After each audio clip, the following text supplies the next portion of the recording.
Ugh. Finally, we're back, man. That was a brutal day at work. Finally. All right.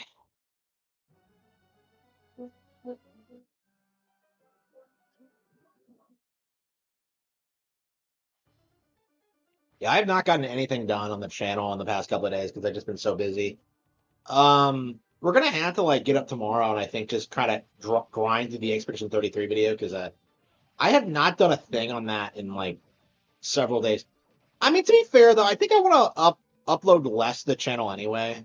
Because I think just having like longer form upload videos with like longer runtime and just like higher quality content is the way to go right now. Um, but yeah, I haven't been working on it. Like I've just been doing like the cattle have fangs stuff. Oh yeah, that's what I've been doing lately is a lot of book editing because the um the book's coming out soon. So I'm just kind of like the next book, not the cattle, not Dream Warrior, the cattle have fangs. The cattle have fangs is coming out soon. So I was editing it and yeah, I made lots of pretty notable cuts. Yeah, I was looking at like the ending and I realized that like the big problem with it was that like none of the characters really matter at all. So like I just kind of cut the entire section out. So like well, cut several sections out. Like I think I know how it's gonna end now. Yeah, like I really wanted to like I don't know. It's interesting how much the novel has changed over time because like I've had like I've made quite a lot of changes to it over time. Like I've introduced new characters, I've like cut characters, I've like cut like resolutions for plot lines. It's been really odd.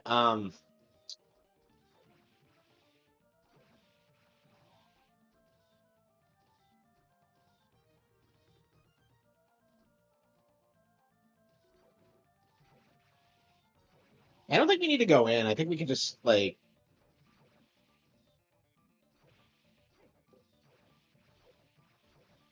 go out whenever we take too much damage.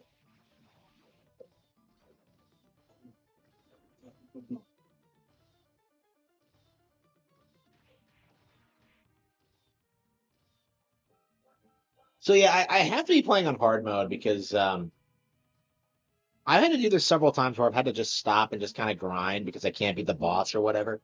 It's I don't know. I do feel this way because I feel like the game is hard enough on normal. I don't think raising the difficulty really improves the experience at all in this. Uh, like it's really just there for completionist sake. I don't know if you get anything for beating it on hard. I can't imagine you do. Oh, I think you correct me on. I think you might unlock the final ending a bit easier. You don't have to get all 100 souls. I don't think. I guess we could look it up real quick. I don't know. Hard mode is just there for padding. I feel like.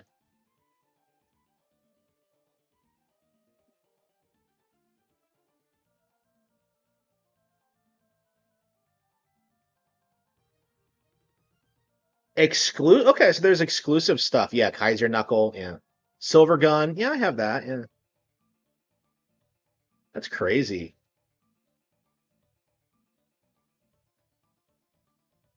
Okay, so this is hard mode. Yeah, because I got the gun. Earn the good ending. Quadruples Lux effect on drops and adds 5 exclusive items.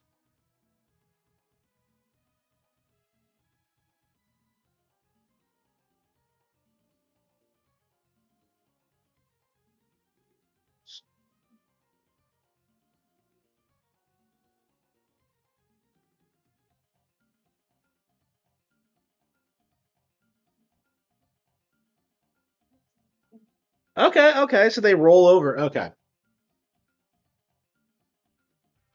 Yeah, so there are 5 exclusive items that you can use in boss rush mode. Okay, that's interesting. I mean, this game certainly knows how to keep you playing, huh? I mean, not that I needed an excuse to play this again, but yeah, I don't know if I'll. I'm curious if I'm gonna play it again on 2035 because I've been really concerned that I won't. So that's like 9 years away. I imagine I'll probably be dead then. We'll see. We will see what happens. Everything's gonna be different in 2035. Kind of a scary time, I suppose. Um, yeah, I'm curious where I'm gonna be at. Yeah, going by what's been happening lately, it's I don't know. I feel like this hasn't even been a rough period for me. Like the past year, it's been like in a lot of ways the best time of my life. The main issue has been like the uncertainty of it. But yeah, everything's coming together now, and it's like um I don't know, man. It's everything seems to be working out. Like honestly, I think the last thing I have to do is like get married and start a family, and like I should be set. Um, yeah, the money's fine. Like friend group is fine. Great actually. Like I just have everything I didn't have growing up, and I'm just so thankful for it all. Uh, and of course, I have the YouTube channel. Well, I mean, the YouTube channel needs to do a little bit better, I think, because it was doing really well last month, but this month it's been doing worse. Well, to be fair, I got that strike, and that's probably all it is. But um,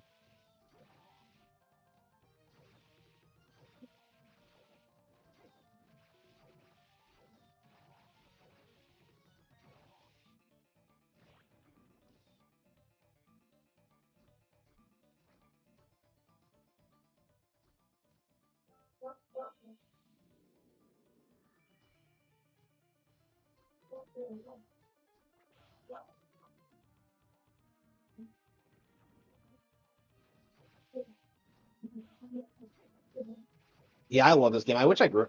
Yeah, yeah, this is actually a game I wish I grew up with. I mean, it has been like 12 years since I first played it, but like this is actually the first time I've really come back to it. Really, I've like gone back and played through it a couple of times since I first played through, but like it's this is the first time I've had to start fresh or whatever, and like kind of go back to it and relearn. I believe this is the first time I've beaten on hard mode too, which is another thing.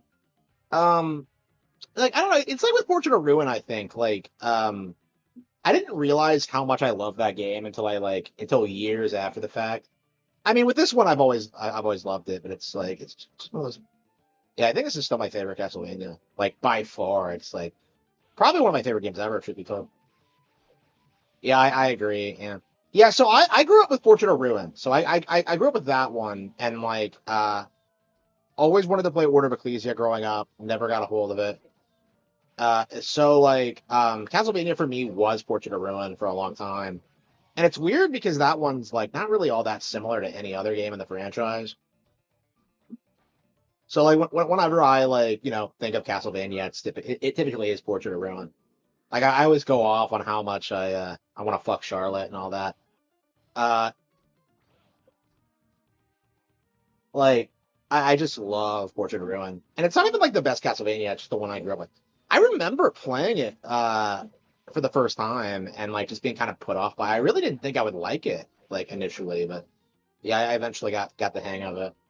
Like I remember beating it for the first time and being kind of disappointed because it felt a bit too short and easy for me, but like I was using a guide and I think that's all it was. I don't know. I do think the maps aren't terribly interesting. Like, I don't know. That's another one that needed a sequel. I don't think it needed one as badly as like Order of Ecclesia did, but like I really think that like kind of you know if they made a sequel with a similar concept, though, that'd be interesting. Lean more into the Super Mario 64 thing. It's great. Is there a game that's more similar to Mario 64 than Portrait of Ruin? Because like you're jumping into portraits in a castle, just like Mario 64. It's like the same thing. Protagonist, no, it's a son. Yeah. So yeah, Portrait of Ruin is a direct sequel to Bloodlines, which is very confusing because I don't see anybody like talking about that. But yeah, it is. It has like several Bloodlines characters, and it ties into like the lore of Bloodlines and all that. It's crazy. Like especially because Bloodlines is it's not a particularly well regarded Castlevania. I think like it's like really something that only I think Genesis fans have played, and I like it quite a lot. It's just not as good as Castlevania 4 or like any of the Nintendo ones. It's the best series ever gotten Sega, I suppose, but that's not really saying much. It's crazy when you play like the Sega version of everything, just how much worse it is than the Nintendo version. Like every single time. Like Contra's like that, like Street Fighter's like that. Man, I didn't even realize that like Street Fighter 2 was on Genesis because like the Super Nintendo version is so ubiquitous. Yeah, I really wonder what the mindset behind that was. That like to me that was like always kind of a weird decision because I never even heard of Bloodlines at the time. Like I remember looking at like timelines of like Castlevania chronology and Nintendo Power and just getting like baffled by it. Like they would like I remember like reading Nintendo Power and like they would be talking about like, oh yeah, it's like Rondo of Blood, right? And then you would look on like the official Castlevania like chronology like pamphlet they had in there on like the same page or whatever, the same section of the magazine. And like Rondo of Blood wouldn't be on there. And like I was just like, what the fuck is Rondo of Blood? Like this has all the Castlevania games. So what the fuck is Rondo of Blood? So yeah, like I think it's because like they had like Dracula. It was like the North American release schedule, and they had Dracula X on there instead and not Rondo. Like it's really weird how like the developers always refer to Rondo like as much as they do when like that game just isn't relevant in America like at all, even though it's like an all time go. It's an all time like great. I keep saying all time go, but that's kind of not rhetorical. Yeah, what is the term for that? Where you say this the same thing twice? Redundant, yeah. Yeah. I caught myself saying that the other day. Nobody called me on it, but like I said it once and I was just like, wait, no, that's retarded. What am I doing? Thankfully nobody called me out on it, but it feels more like a beat 'em up than a Castlevania game. I mean, like, that's actually what I like about Bloodlines, though, is that it's so radically different than any other like 2D Castlevania game. It's not really like an Igavania, but it's not really like a standard platformer either. Like, I like the fact it's so different. Yeah. The TurboGrafx 16 was fucking baller. That thing was like really cutting edge. People do not know how cool it actually was. It's really interesting, like looking at like the narrative online, where like, oh yeah, Sega was like destroying Nintendo when like in actuality, it was the TurboGrafx 16. The problem was that like it just never took off here, and it was I believe too expensive, and I think it needed add-ons for some of the really impressive like CD stuff. But yeah, I love the TurboGrafx 16. Like I hold it in way higher regard than the Sega Genesis, and yet Um, like they don't release anything. Like it's weird because like you see people talk about like police knots and stuff like that, but like as far as I know, like they never even released it in North America. So like it really feels like people only know what it is because of Kojima.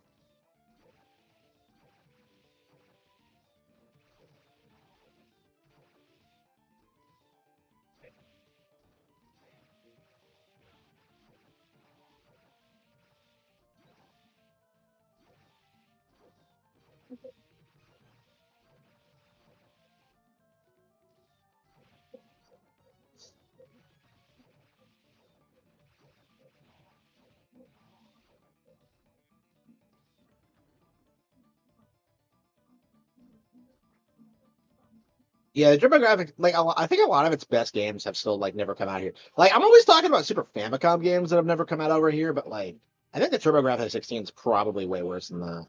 I mean, like we got Live Live now in English. Like that's fucking crazy to me. Like obviously there's like a lot more games that need to come out, but like yeah, the Saturn, yeah, the Saturn had like Soccer Wars and stuff like that. Uh, like the ultimate weed fantasy of having like anime girls and giant robots. Yeah, I really want to play Sakura Wars. I'd love to, but like, it's just not available anyway. Yeah, I think the only one that came out over here was the Wii one. So Long My Love, which I don't know. I wanted to get a hold of it, but like, I never did. I hear it's not very good.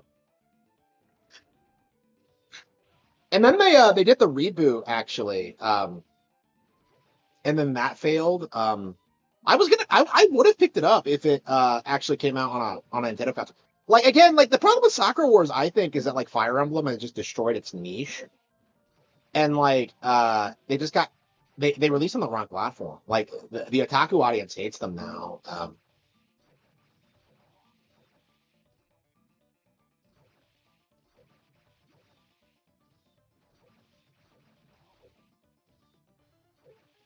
Virtua Fighter, yeah, yeah, it was like the first real 3D fighter, wasn't it?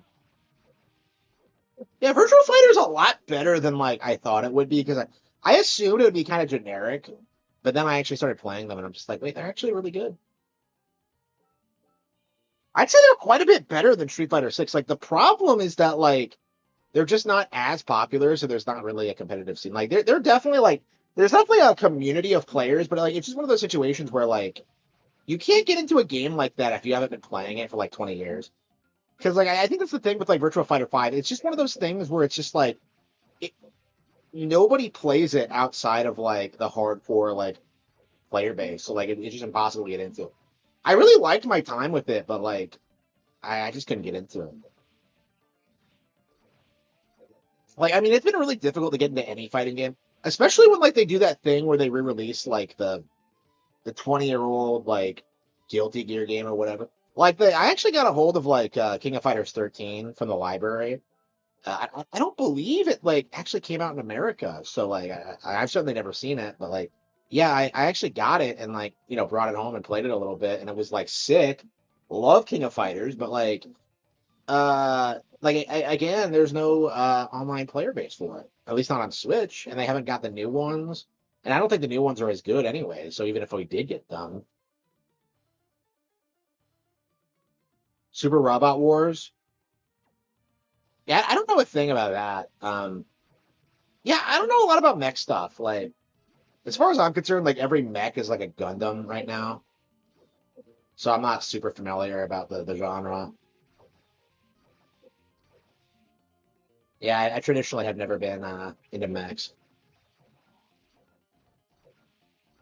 and honestly, I don't even like the only Gundam I've seen is Mobile Fighter G Gundam. So like, I don't even like saying I'm a fan of mecha anime because like uh, Fighter G, it really is more of a martial arts show than a mech show, and that's what I enjoy about it personally. But like I felt kind of this like disappointed in like that angle because I don't understand like what the purpose the giant robots serve. Like, why do you need to be in a giant robot for a martial arts? I mean, it doesn't make any sense.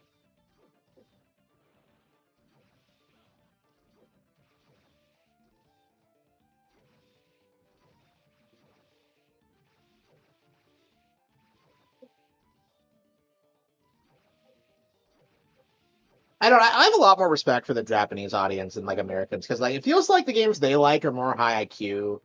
They feel like they're not like try hardish because like we were talking about this on 4chan because I posted that like blog post from Sean Malmstrom. Like Americans are like obsessed with this idea that everything needs to be cool and badass. Because like the reason Splatoon hasn't taken off over here is because of like just the tone and the style and like how it's like too Japanese and all that. That's the only reason why. It's objectively way better than its direct competition, but like nobody really cares about that because like the reason people play these genres are for superficial reasons. It's just to feel like a badass. You know what I mean? And like Japanese people don't do that. Like they actually like the games and like appreciate how good they are and how much effort goes into them. Like it's very interesting seeing someone who doesn't know what they're talking about try and complain about Splatoon because one of the things Malmstrom tried to do is that like he tried to imply the games have no lore, which if you know anything about Splatoon is laughably stupid.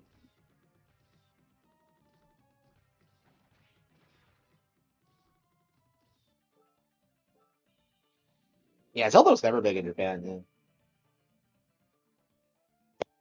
Yeah, it's kind of weird how like people like hype up Zelda and like Metroid specifically here when they've never been like big sellers in Japan. Metroid, I think is notorious for that, but like, yeah, Zelda's always been like that too. Like, I think the problem with that is that like Dragon Quest is so ubiquitous there, and I think Zelda had to like be with Dragon Quest at its prime.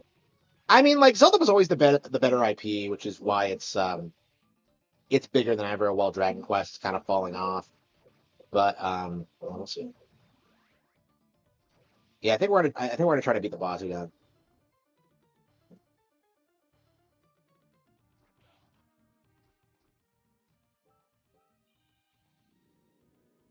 Yeah, so I beat the game on normal mode at level 48. So like we're almost at the level I was at when I beat the fucking game.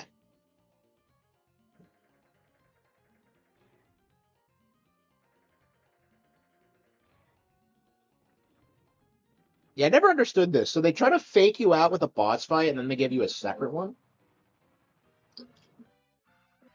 Did they just hate the Bat Boss or something?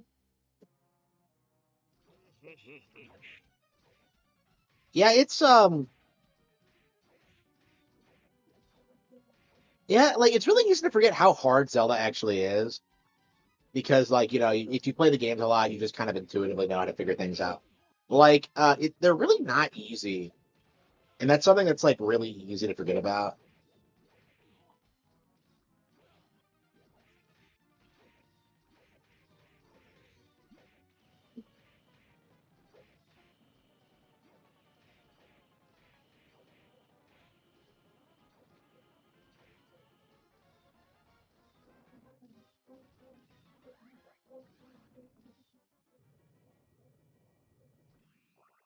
All I had to do.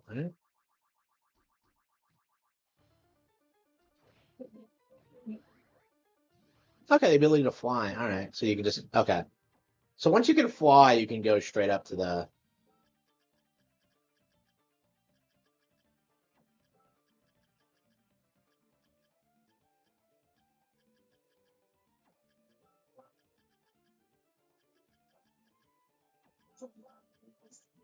Yeah, so there's the bat and then there's the giant bat.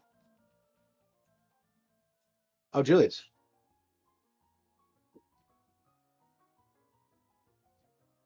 Yeah, Donosaur was a big step up with the bosses visually. It has some pretty cool bosses.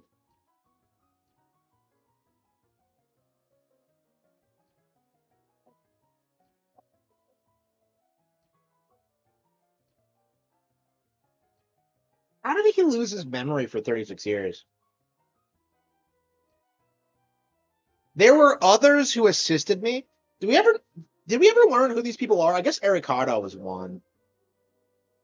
And is Hakuba the other? Like Hakuba's Mina's dad.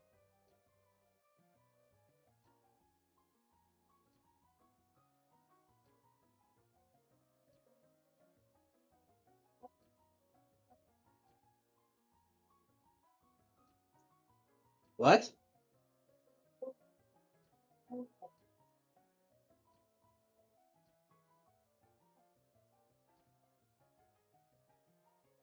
I sealed it in this castle. So why the fuck did he lose his memories? And I know exactly where it is. How? The architecture changes every game. Like nothing about this makes any sense. Okay.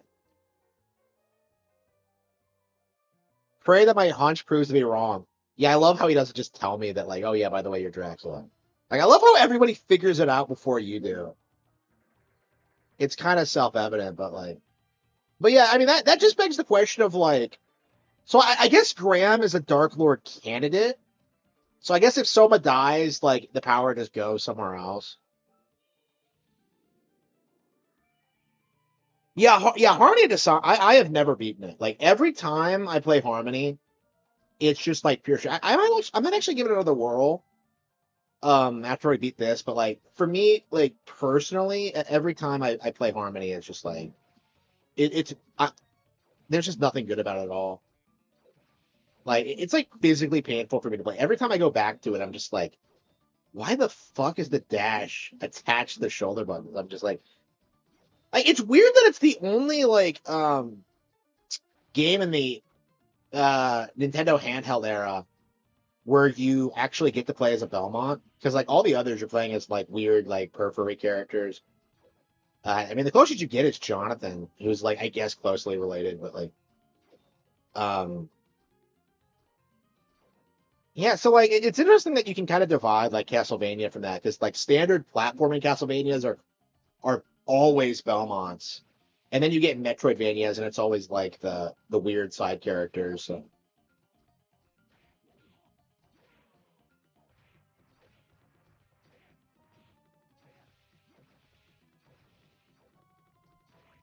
yeah, it's Alucard and Symphony of the Night.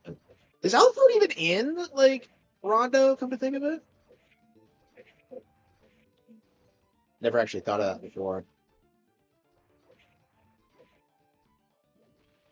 So Richter gets fucked. Alucard goes to the castle, but like he doesn't know Maria yet, does he? Because like Maria goes to the castle. Uh,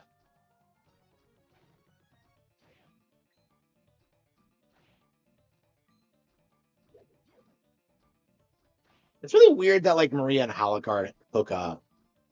It's just like it's just I don't know. Not a big fan of the idea.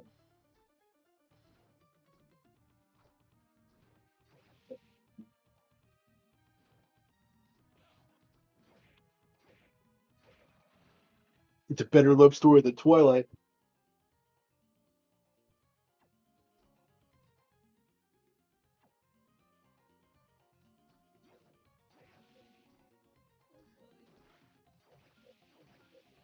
Yeah, I've never understood this rom. Is it like a sex thing? Because like, I've seen people say that like it's meant to be some like weird perverted thing. Like oh no, two girls in the hot tub together. Ah. So it's like Lilith and Succubus. What the hell did I just grab? Hang on.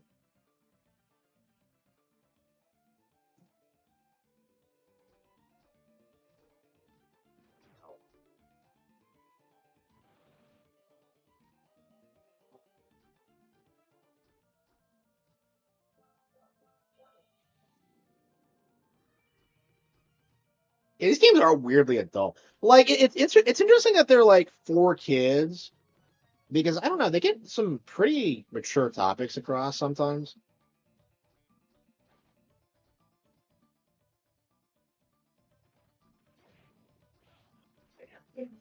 Yeah, because I first heard about these games when I was fairly young. I remember like reading about Circle of the Moon back in the day and the card system. Um, and I was just like, sounds fucking badass. Like I've always liked the idea of Castlevania, but I wasn't able to get into it until Portrait of Ruin several years later. I didn't get to actually play Circle of the Moon. So I've had a long history with this franchise. But like I haven't always been a fan, and it's entirely just because like I don't know, like it feels like they weren't really putting their best foot forward.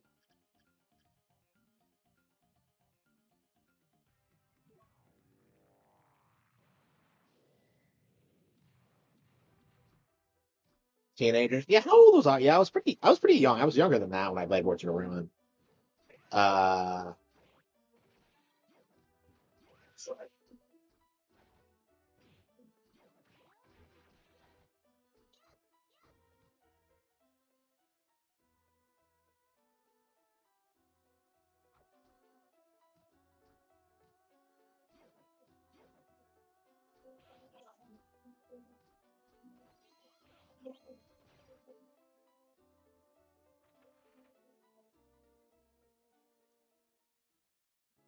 yeah, were they rated T? I guess they must have been. I can't imagine like this was rated E.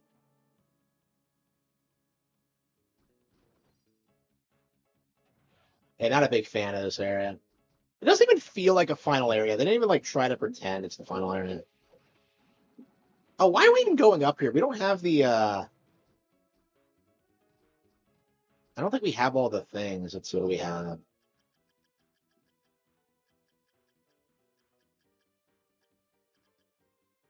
Yeah, supersonic wave. Yeah, that's not it.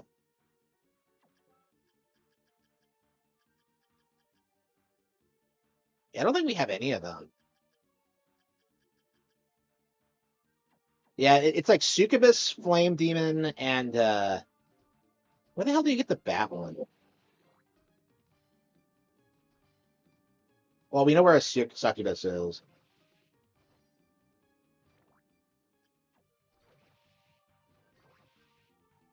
And I think there's like a sick dragon statue. Man, when are we gonna fight one of those dragons, son? Those dragons look sicker than like the actual monsters in this game.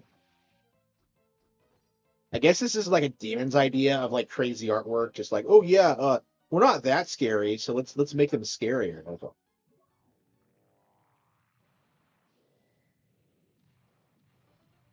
Where the hell are we? Oh, this is the underwater area, isn't it? No, no, this is not.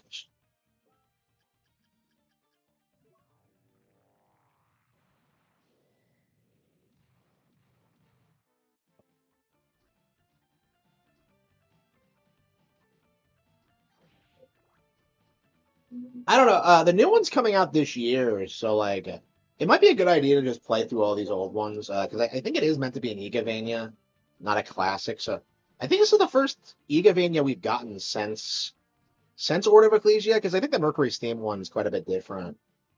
I don't really consider it a classic or a Metroidvania. It has more like puzzle solving aspects, as I recall.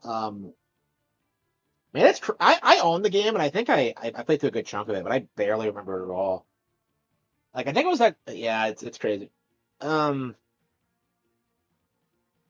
the 3DS one, not like the either of the Lords of Shadows games.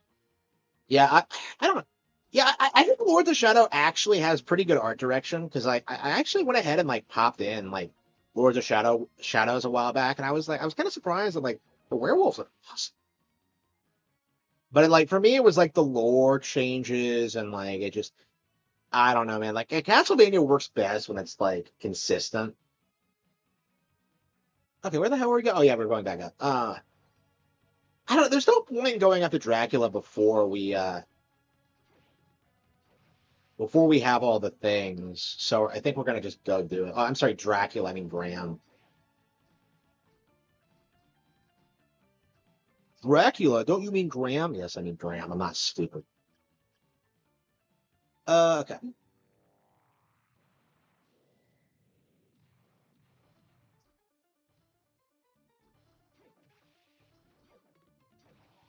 Yeah, yeah, you don't actually get to fight Dracula in any of these Sorrow games, and I guess that makes sense considering he's done. But it's like I don't know, man. It's weird that like nothing feels like it's really changed since like Dracula died for good. It's like the castle still exists. Like, I mean, I guess that's the point is that like he's never ever gonna go away like completely. But yeah, I agree. Yeah, yeah. People go on about like Kojima, like how important he was for like Metal Gear, but I think Iga was actually quite a bit better at like handling the Castlevania IP. It's kind of crazy because I've never actually seen anything like this where like they were able to like oops, shit, she got me. They were able to like take all these elements from like previous Castlevania games and just kind of like change them into a completely different genre basically. And they had like recurring bosses and characters and all that. But yeah, I agree totally. It's one of the reasons I like the game so much. It's they're able to do like so much with what they have, and it's really impressive.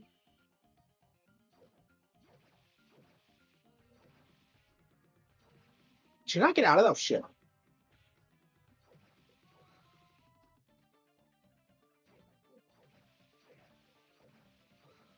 I'm trying to grind the Seki to Soul. You know.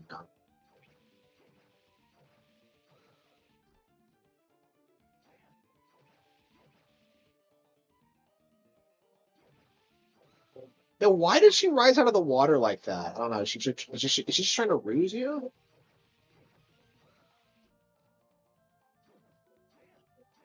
she even wearing anything?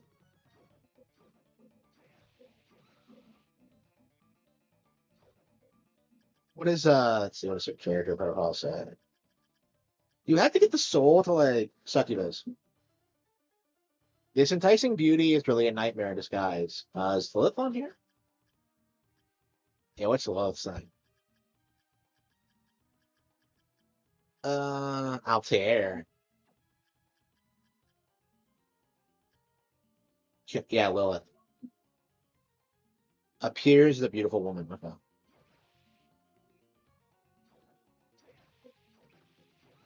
Yeah, if I remember correctly, Lilith isn't actually mentioned in the Bible, so I don't know. I don't know what she is exactly.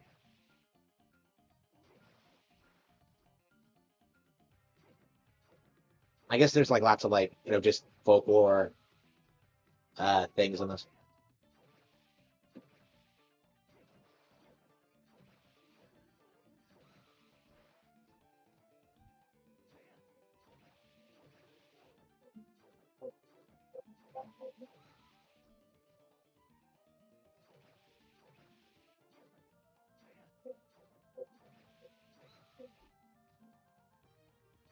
Yeah, a lot of elements that are like uh pretty commonly associated with Christianity aren't actually part of the Bible. Like Dante came up with the circles of hell and all that.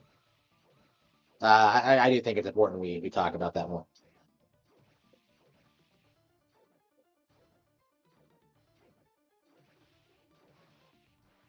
There we go, succubus.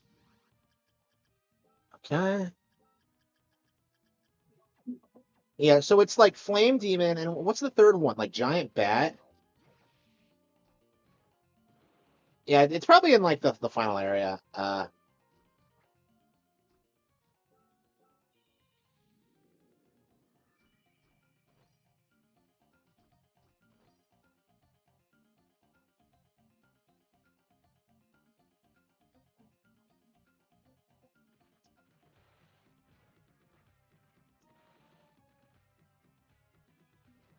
Hmm.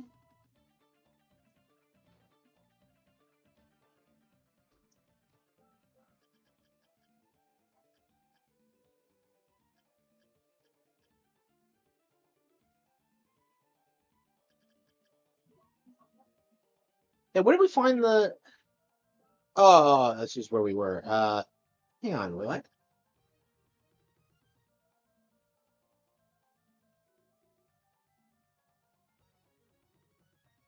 Did I not get a warp in this direction? Oh wow. Is that really the closest I can get? Okay, well, I guess we're just walking. There has to be a warp somewhere over there. Seems like a pretty gaping hole on whatever. Look at this. I'm actually tanking these hits. I remember when I first came here and I just like was getting eviscerated, and now it's not a big deal. Okay.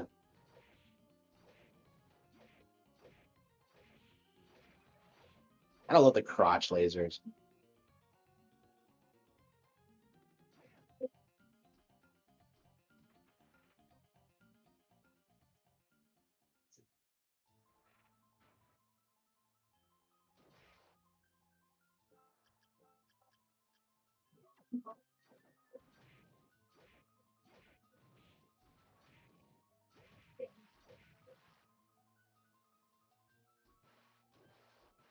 Oh, come on. That was it? I hate it when you like go exploring and you just find some useless item you're never gonna fucking use.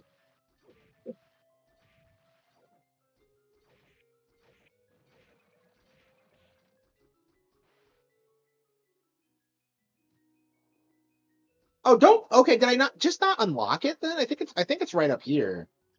Yeah, it must have been like going back and forth so many times that I just completely spaced it.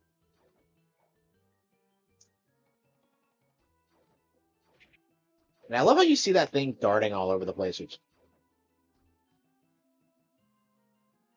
Man, succubus is gonna keep you alive in these dire situations.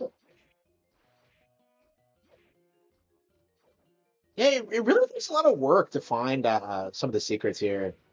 Because like getting through the waterfall and stuff like stopping time, It's not like as ridiculous as Symphony of the Night with like the stupid like clock puzzle and all that, but like I don't know, it's still pretty rough.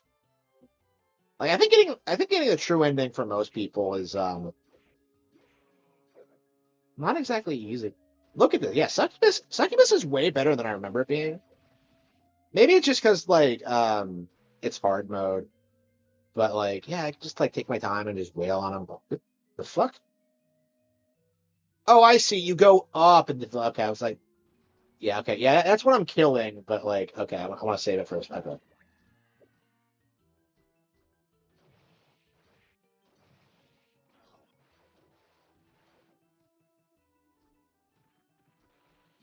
This isn't the best weapon in the game, is it? Yeah, I don't think this is what I use in the final boss. Yeah, I think you get like something with like an arc to it.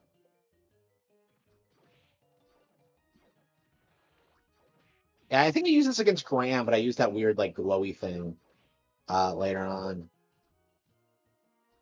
Okay.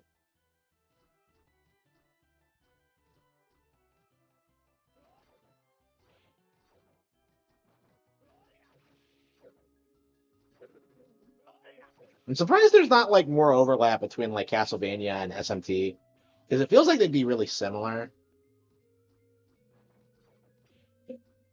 I don't know. Maybe I'm just dumb. Oh fuck! God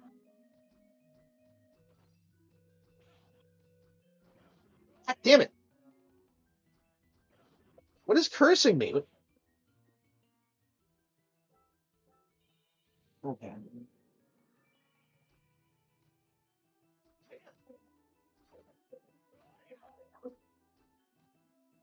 That's not the warp. I don't know. So where is the warp? Kind of weird that it's not down here. Whatever. We're down here with the flame demon.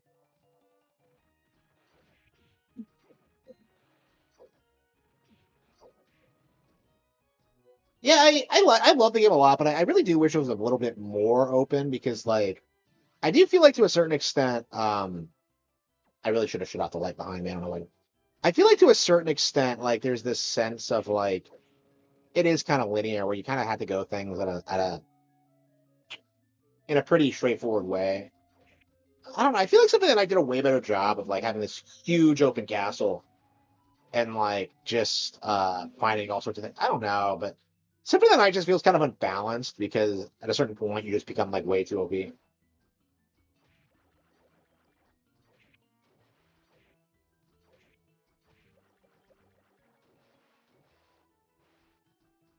Yeah, I haven't played enough SMT to like really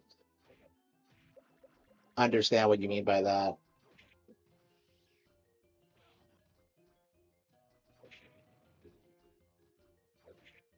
I thought he was down here. Like I thought we saw him. Must be in the next room. Yeah, we're going after the flame demon.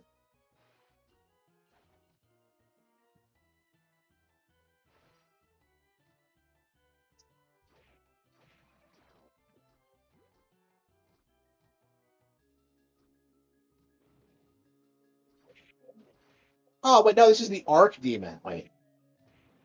Yeah, yeah. Okay, I think the flame demon's actually up. Wait, is it the flame demon? Yeah, I think it is the flame demon. Okay. Yeah, we can still love it.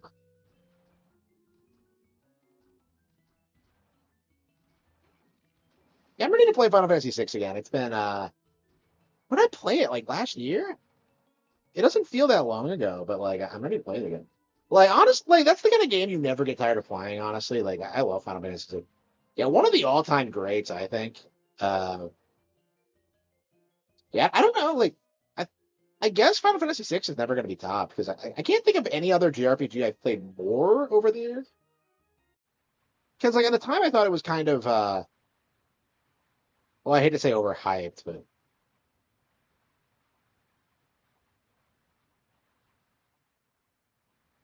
well, that was fucking dumb.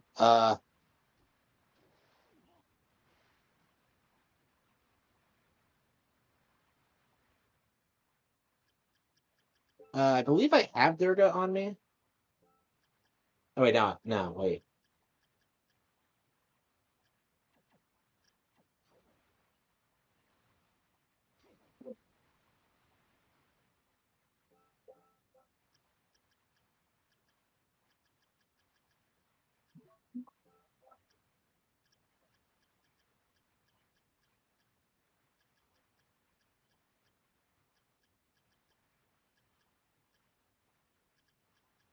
No, it's not Durga.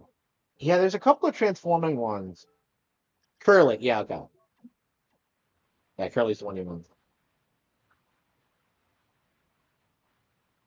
Oh yeah, yeah, yeah.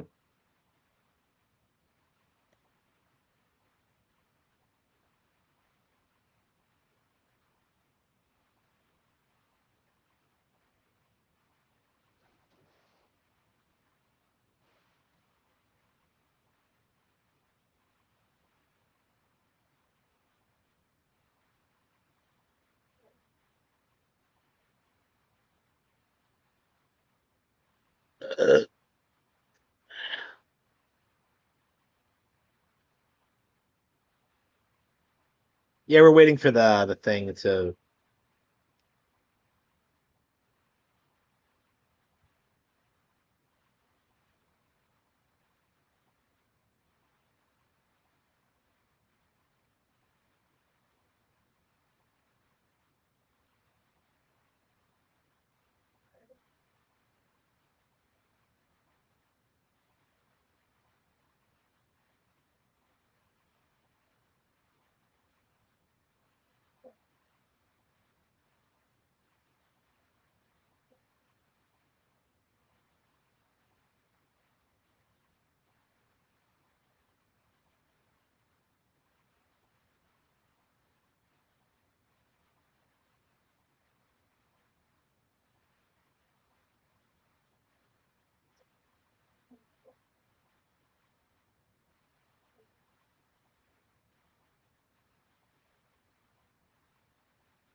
Actually, you have to build like speed.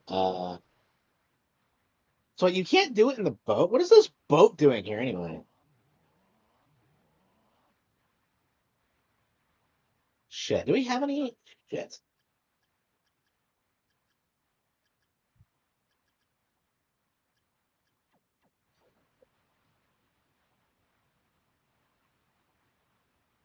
Ugh. Yeah, when are you ever actually going to use like Curly in any reasonable like capacity? It's just not going to happen.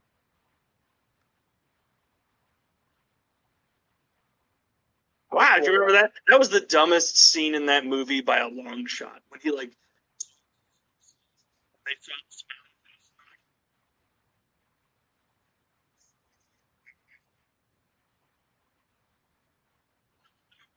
they go back and do that.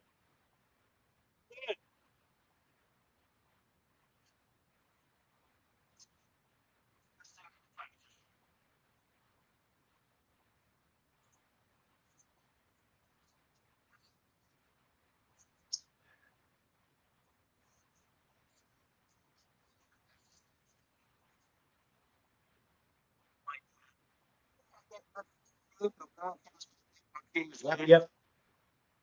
Yeah, Jenny sucked. It's hard to like her. It's just mean and rotten. Yep.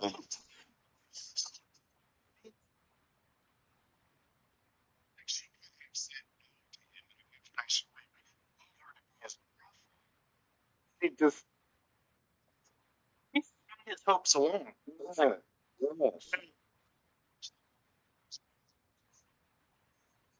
That was something. Because she treats Forrest like shit the whole time, Yep. Yep. and then when she eventually comes back, like, he was the longest time because he's efficient in a few moves. Oh, that's right. You have to walk on water. There's something else. Fucked.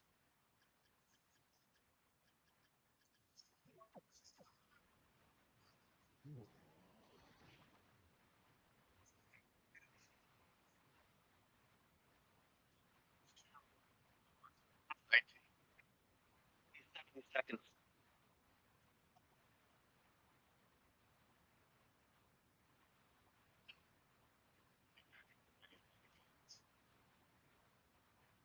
Right.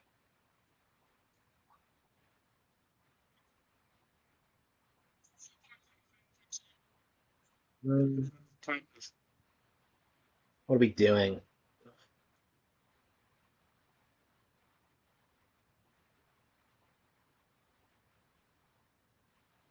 We can't even do anything because we're like waiting for our MP to recover because I'm not going to use an item.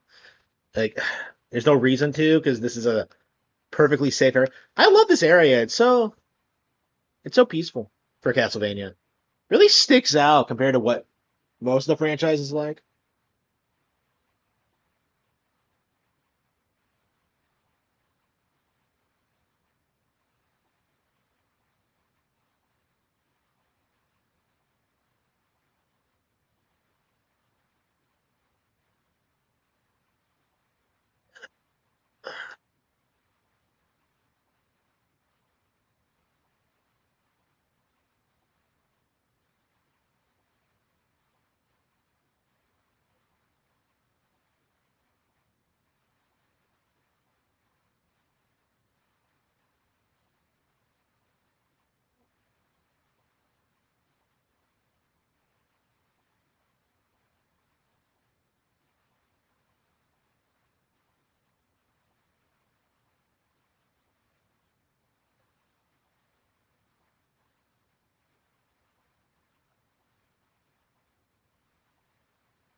There we go.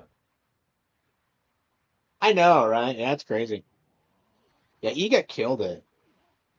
Oh, damn, did I not get fast enough? Oh, there we go, got it.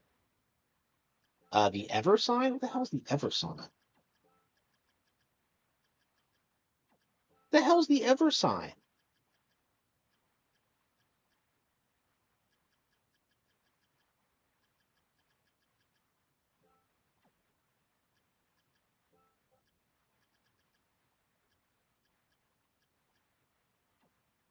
The hell is it? It's not an ability. It's not.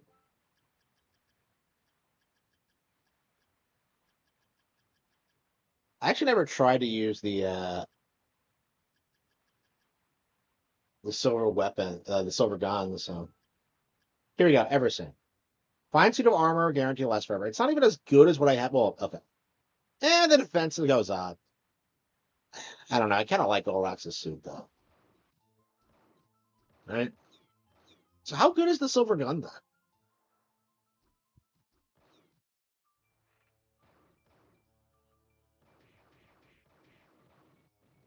It's pretty solid actually. Hang on, it's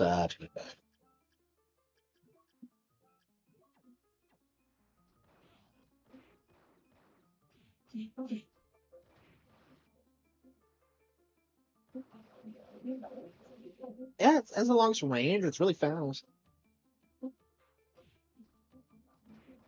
Yeah, the laser gun's on normal mode, so this is hard mode exclusive weapons.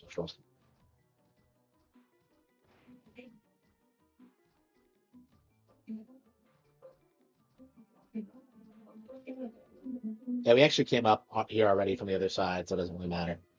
Uh,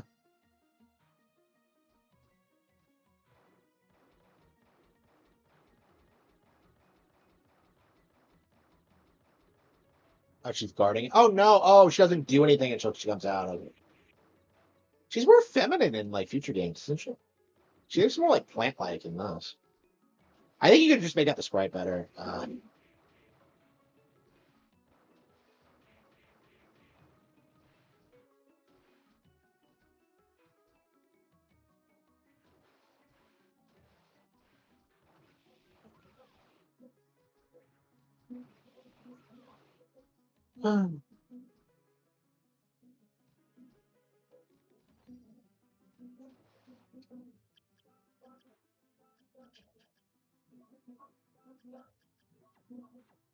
I hate how you get the ability to walk on water and then get the one that sinks on water.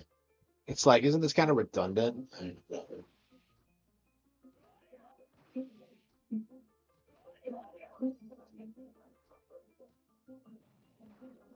Oh, it's a flame demon. Okay, this is exactly what we need. Okay. I knew it was down here somewhere. So we do have the succubus.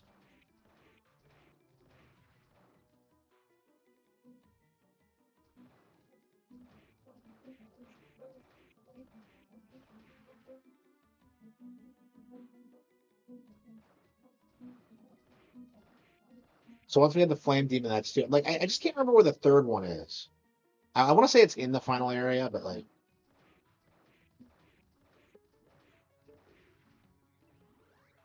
yep. Flame demon. All right, I guess we should just set it so we don't forget.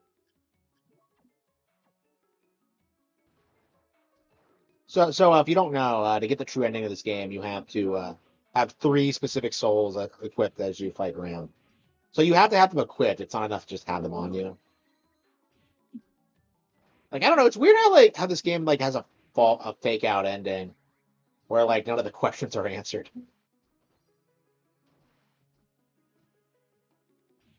Yeah, like I feel like a lot of people would not figure this out because like it doesn't make it clear. Like unless you know how like these games handle the true endings. I don't know. I wish more games did that. Like I took that for granted as a kid, but I really do like the fact that these games do that. Um, yeah, Portrait of Ruin does it too, but it's a bit more like yeah, Portrait of Ruin is weird because like if you don't like fulfill the requirements for that, it ends like halfway through. Like it's I feel like it's kind of obvious with Portrait of Ruin that you fucked up. Joy use? Wait, what?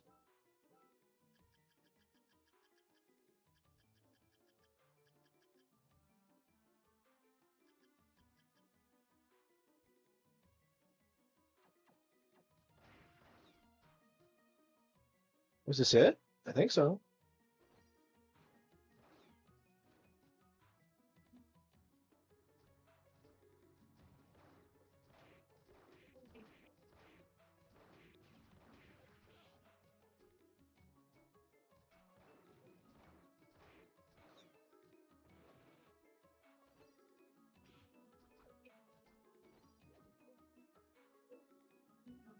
Don't want to die after getting my flame demon.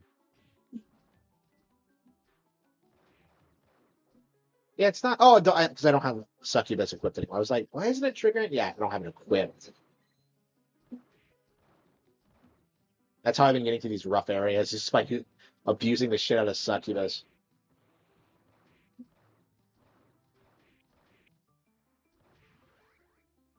Yeah, I don't even have to like use potions anymore. I can just like grind off of enemies and just like, oop, 5 HP each hit. Yeah, succubus is like I think it must be a lot better on hard mode uh because like the fights are like dragged out more. It makes sense for you to like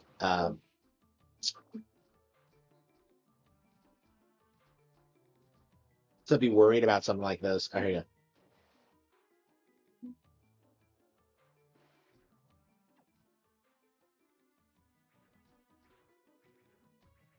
Yeah, there's not a whole lot hidden back down here, but it is kind of interesting. This is an optional area. Like I've always enjoyed that.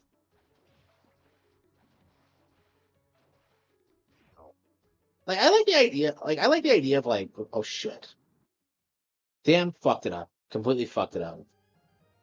I like the idea of like optional areas in these games in general. Did we last save it? Oh damn it! Yeah, we lost our. Wow, we lost everything. Wow. We've been playing this for an hour, and it's just like it's depressing when you like lose so much progress. I mean, there was nothing that interesting down there. I guess we got the flame demon. We know where it is. Yeah, so I actually re-downloaded Overwatch Because I realized that I actually never actually played the Switch 2 edition. What I played was like the Switch 1 edition. So I was just kind of like surprised by the fact that they coexist. Like honestly, I was kind of shocked that this game even came out on Switch because like to me it always felt like this was going to be one of those games that like the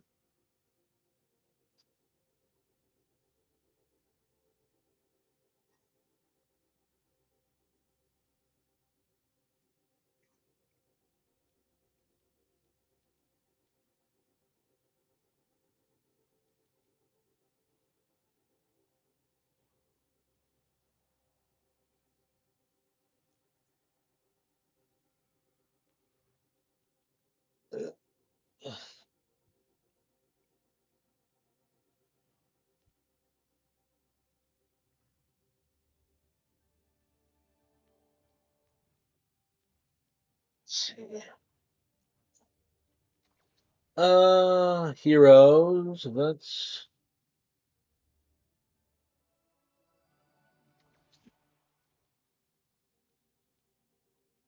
well, like where's the ranked mode?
Yeah, I guess like Blizzard was really desperate to maintain their player base because it felt like when they ported this to Switch 1, it's very interesting looking at this game's arc because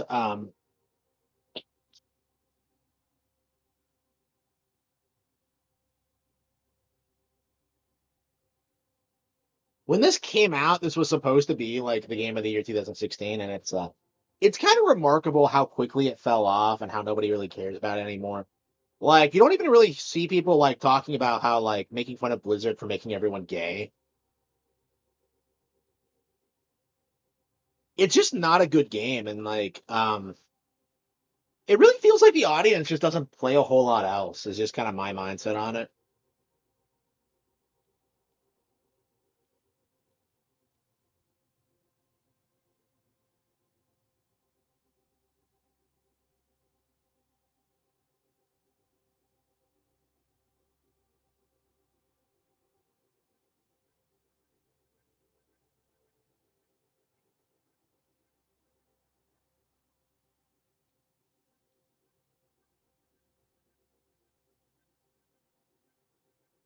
So is no one playing?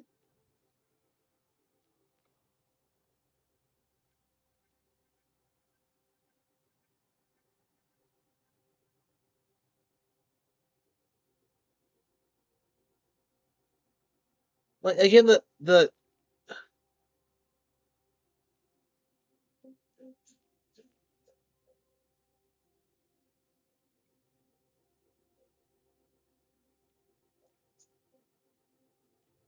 competitive play challenge. What the hell is that? Like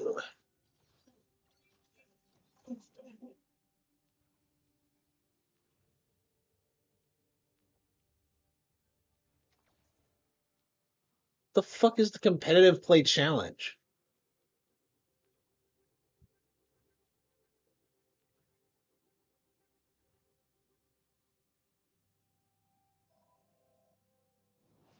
Yeah, it's kind of remarkable. Yeah, they were like they keep promoting like new characters and stuff like that, and I'm just like, who the fuck even cares, you know?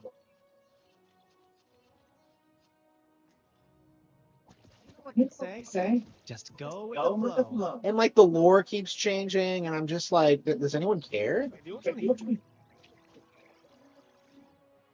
Like anybody?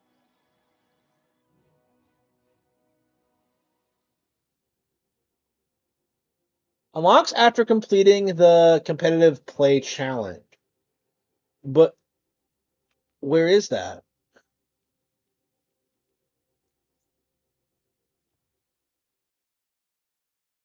If you want ancient peace,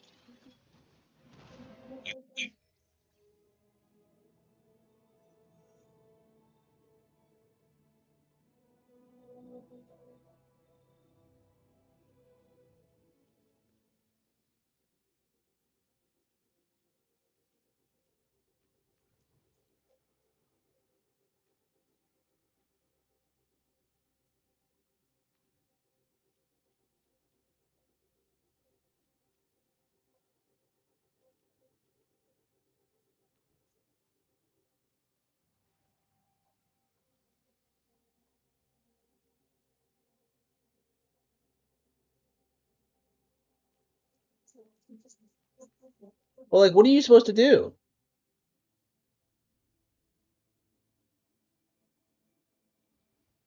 Okay, I guess maybe you're supposed to play like unranked more, maybe. I don't know. Again, this is one of my things about modern games. I don't see people bitching about it. What is with these garbage fucking menus? Like, I don't understand why they structure it like it's a mobile game. Because like I have this problem with Fortnite too. Like, what the fuck am I looking at? It has like the worst menu design ever. Like, it's to try and like incentivize you to pay real money for like the battle passes and the shops and all that. But like, bro, I'm just gonna play online and then I'm gonna stop playing. I don't give a shit about it.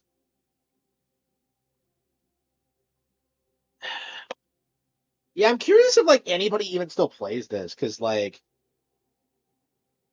um I don't see anybody talking about it. You see like normies like wearing Overwatch stuff like, but I unironically believe it's primarily like due to porn. 'Cause I've seen that happen where like people like show an image of Mercy from the game and it's just like she's from porn. Like I mean, and she's from a game, like because people recognize the character but not from the game.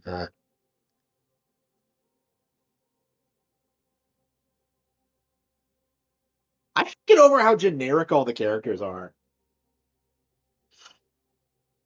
Like they all look really samey. They all have that like it's like the way I describe it, it's like discount Pixar. It's really interesting because I think like Nintendo has like, better than Pixar visuals now. But like now Blizzard's like trying to be Pixar with this.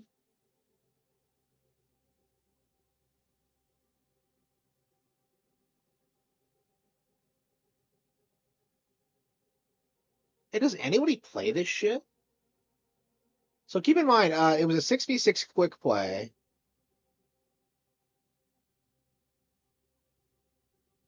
Yeah.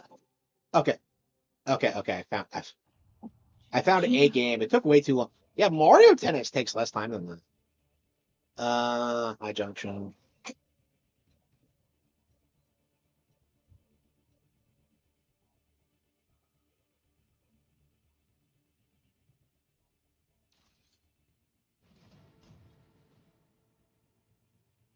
Yeah, so my thing with this game, and I think the reason why like it's so terrible is that like there's like no thought put into like the characters and their powers at all. Because like they all fundamentally work the same in spite of like being superficially different. Like every stage feels like you're all fighting over a small area and you're just kind of like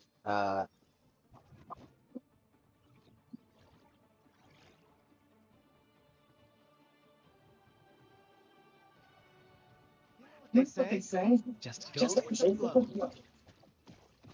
Hey, you're that famous Mecha Guardian player, right? Could you train me? What rank are you? Top 1,000? I've been stuck in Chrome. for a while, but I think I'm really close to ranking up. Right. I'll tell him if he has time. You can count me. 4, 3, What the hell was that? 1. Initial station. Yeah, it's really interesting how much the culture has changed over the past 10 years. Because I think the narrative back in the day was that like games like this were the hot new thing, and that like Nintendo was falling off. And I'm seeing more and more people saying that Nintendo's won the console war. Like, I mean, the fact that like Blizzard had to like cuck and put this on Switch won actually. I think that tells you all you need to know.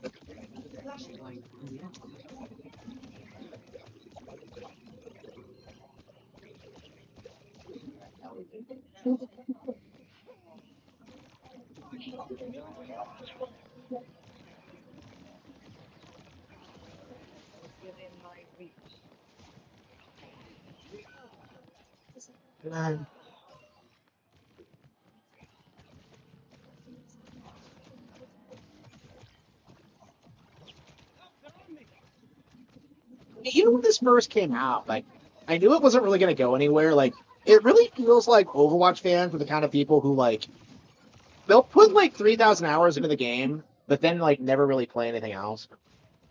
That's kind of the way I describe it.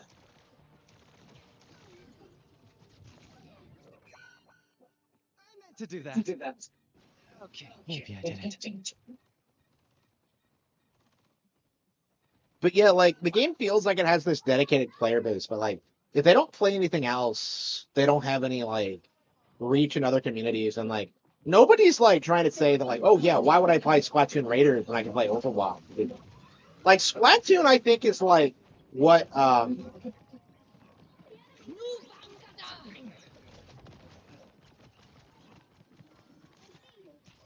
I think Splatoon is like what Overwatch was like pretending to be, with like the colorful shooters and the crazy lore and all that. Like it's kind of interesting. Like I I feel like this was a lot more commercially successful in Splatoon like initially, but I think over time it's like become really apparent that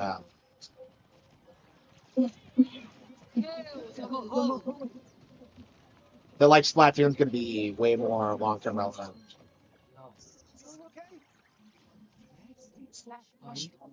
Wait, did we actually win or? No, I think they did. Okay. Just be wary.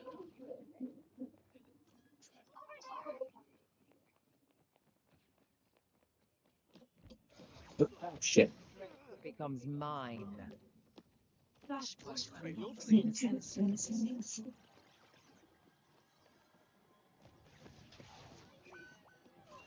I don't understand people who like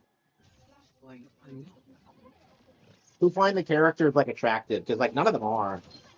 Guess my training's paying off. Like maybe I'll give you Diva, but like other than that,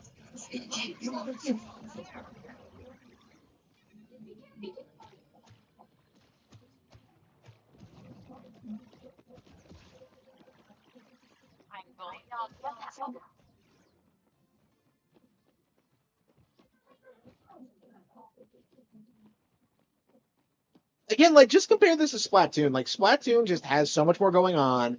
The mechanics are more interesting. There's more variety because like there's so many more weapons builds and like things you can do, and like there's so much more strategy involved. Like here, this really is just a game where you shoot the other guy.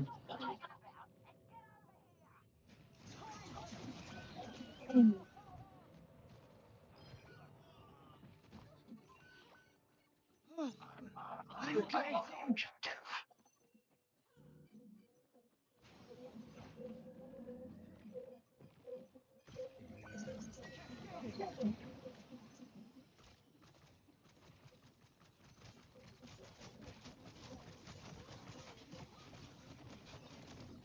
Reverse the time.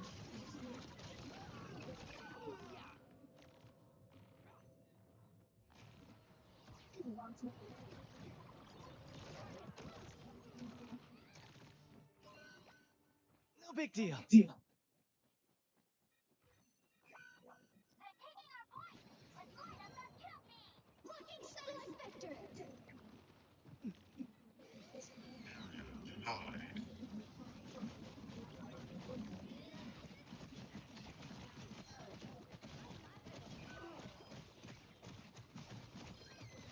Walk it off.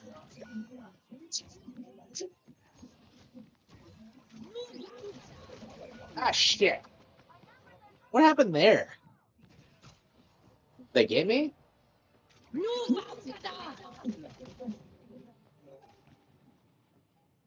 Oh my. Oops. I got a little ahead of myself there. Ah, shit. Did we lose it right at 99? Fuck. That is frustrating. All right. Unbelievable.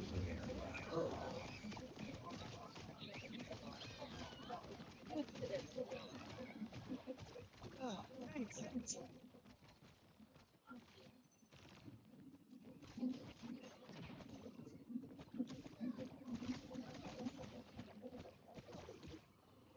Flashpoint unlocks in 10 seconds.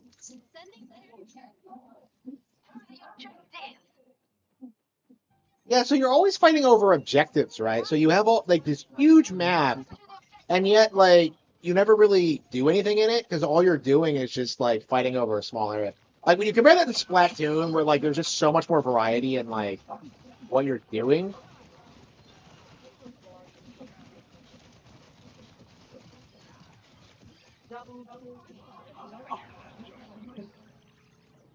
Take it.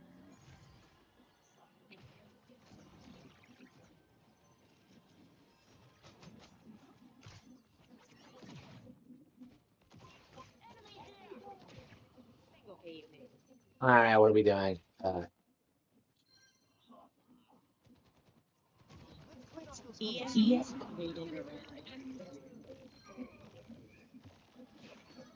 those Guys, oh shit, no, fuck. No worries. I got you. 5-player kill streak, really.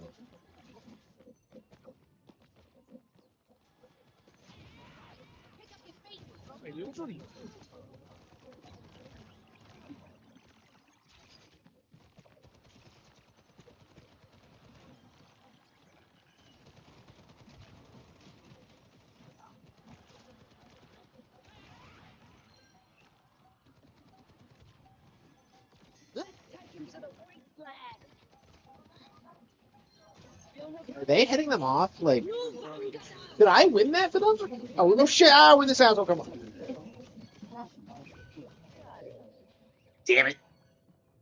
Halo 3.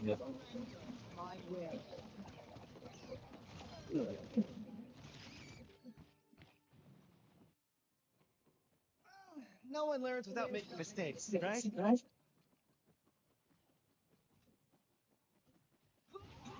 Flashpoint unlocks in 10 seconds.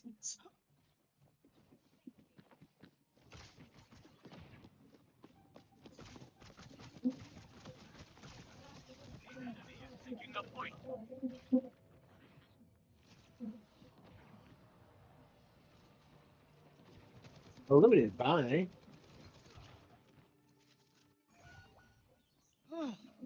I'm okay. This will help. Activating self-destruct sequence.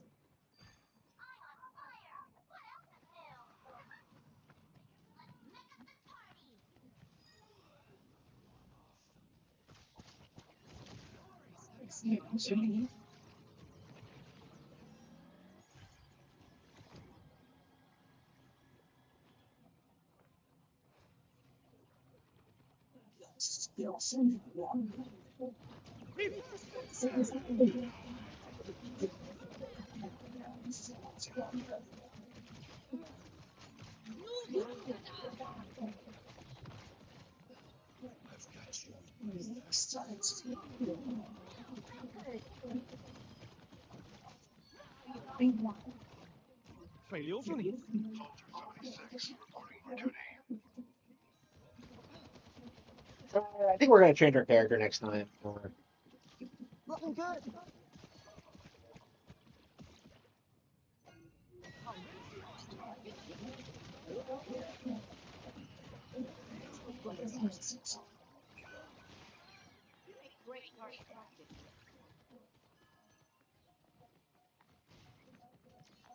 We're holding the line at least. Always good to hydrate. Holy shit, we actually made a comeback. Wow. It felt like we were getting stopped those first 2 rounds, and I don't know if we just got better or I started being better at the game or shit.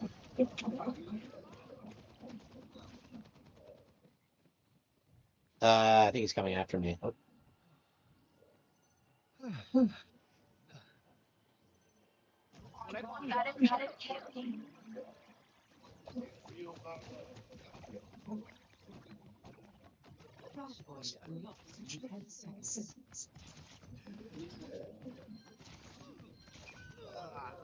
Where would this guy come from?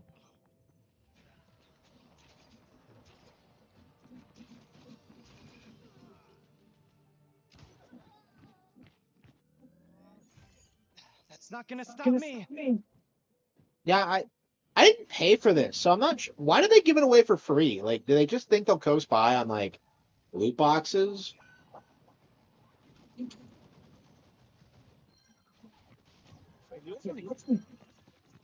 What the hell?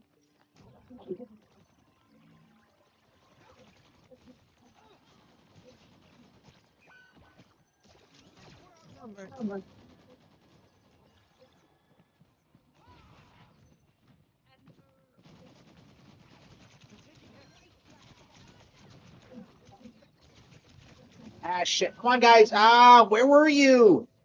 Yeah, everybody just left the area.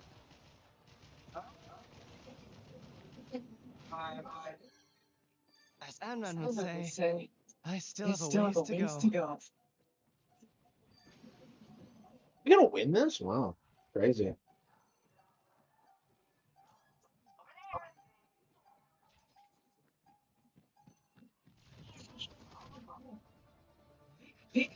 Somehow that was crazy. 3 in a row. Wow. After they had like a two round head start. Okay. I mean, I joined like 5 seconds ago. Yeah, Big EFE.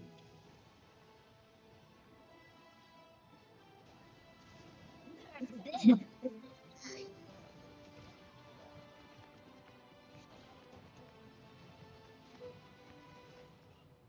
mean, a free winner's a free win, I guess.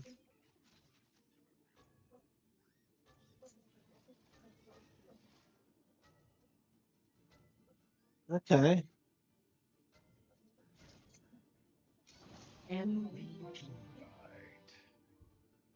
Like why vote on the I don't know. I'm just kind of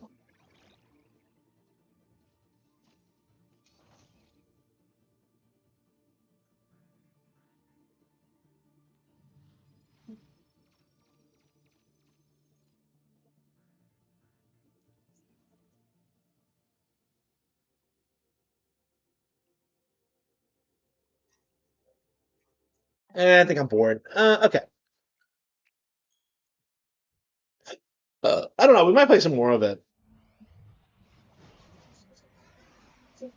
Like I didn't I haven't played as a lot of the characters yet. So I started playing Yu Wu Yong and I'm just kind of like I don't know, being a healer is kind of cool. Especially since it's not Mercy, because all anybody does is just be like, "Oh man, I want to fuck Mercy." Okay.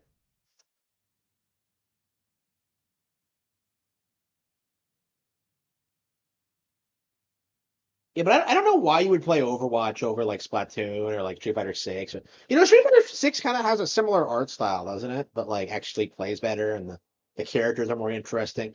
Jury versus Diva, like everyone's gonna go for Jury every time. Like Diva's not shit. I'm comparing the two because they're both Korean. I love how like Diva is like an American Korean and like Jury is like a Japanese Korean. Like you can totally see the difference in how we see those two that community. But I'm surprised people don't like see Jury as like offensive, honestly. Like, yeah, this is what your average Korean woman.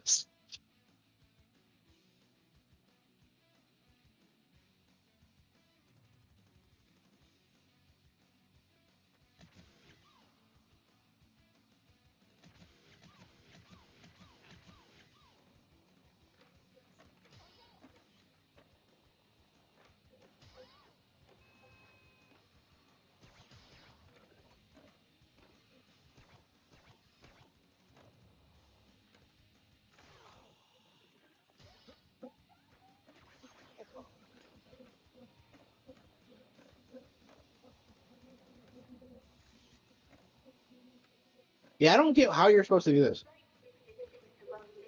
Departing now from game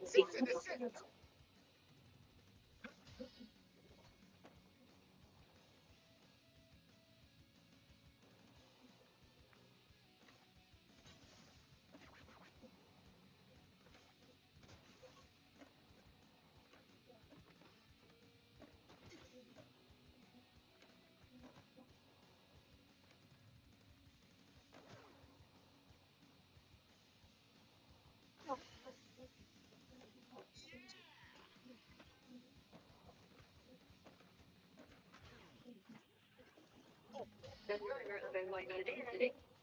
Electrolyte noise.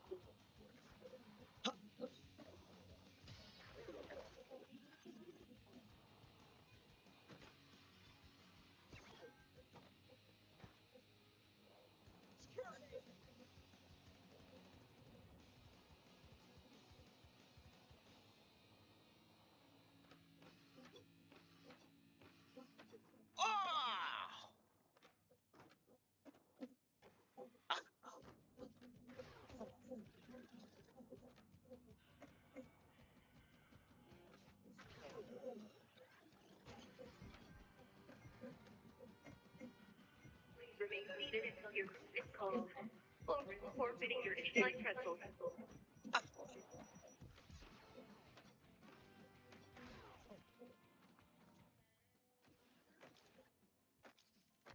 Yeah, I started playing Chad Muska for some reason.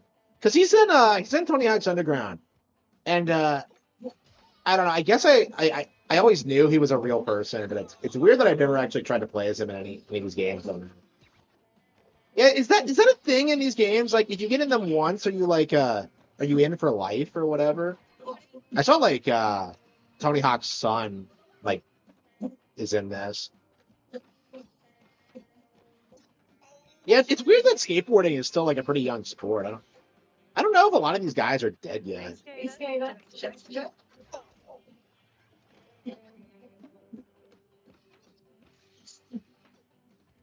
Hey, pimpin' player. 1 of 5 pickpockets stopped.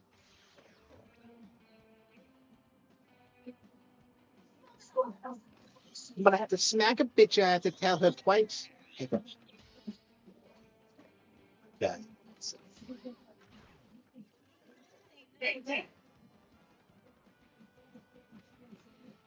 Yeah, I didn't grow up with Tony Hawk 3 or 4 at all, so it's really weird playing this because I'm just like, was this really in the game? Yeah, it's crazy. Like, I believe all 3 of these games were on all 4 of these games were on Nintendo hardware. I believe Tony Hawk's Pro Skater 3 in particular was the last game ever on N64. Yeah, 4 made the jump on GameCube. Is that right?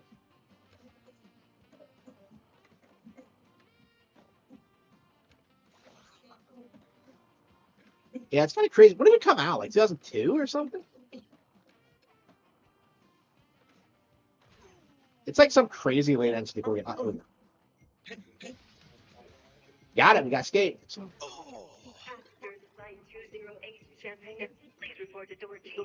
Yeah, so my opinion is that Pro Skater has to be like the best sports series of all time because I can't think of anything else that's like drawn in so many people that like aren't fans of the sport, you know. And I've always liked skateboarding. I don't have anything against it. For me, it's like I don't like the culture and how it's like everyone into it who's a druggie, but like it's objectively a cool thing. I just wish it wasn't like so degenerate. I'm sure over time it'll become a bit more like respectable, but like it's still like that punk thing. You know what I mean? And I don't see that like stopping anytime soon. Like my problem with skateboarding, because I always wanted to get into like there's just nowhere to skate in my area. And like I don't know, you can't get good at it unless you practice, and it's just like it's just one of those things that like I tried really hard to get good at, and it's just like it's never happened. Because like normally I didn't even try to get good at anything, but like for skating, it's like fuck yeah, I'm gonna try. And I couldn't even do like basic tricks because I had no idea what I was doing. Like it's cool, but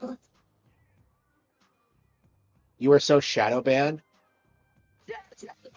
on what? On YouTube?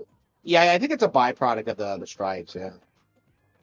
Yeah, I noticed that like after like I got the strikes, yeah, my views went down. But like it doesn't really matter. They'll recover eventually, I think. It's not really a big deal.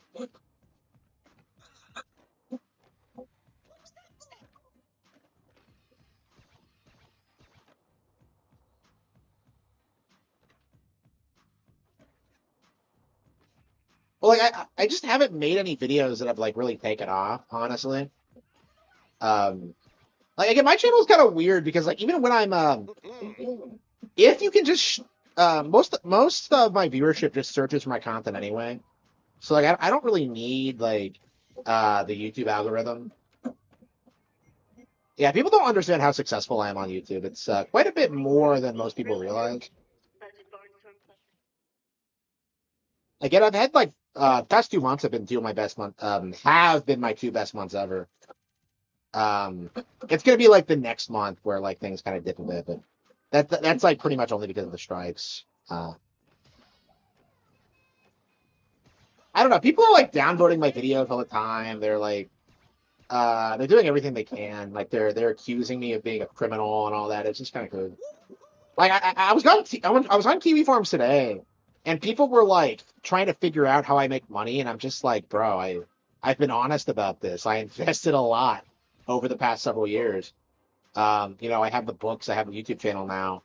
The YouTube channel is not even like my primary source of income. So like, again, the fact that like YouTube blew up the way it did is just kind of a bonus compared to like what I'm doing already. Like, and again, like people are too like used to most YouTubers only make money off of YouTube. And like most of their side hustles are kind of like entirely reliant on that audience, but like I am very much not like that. Because I sell like an actual product, and that product is far more lucrative than I think any YouTube sponsorship deal. Um, oops.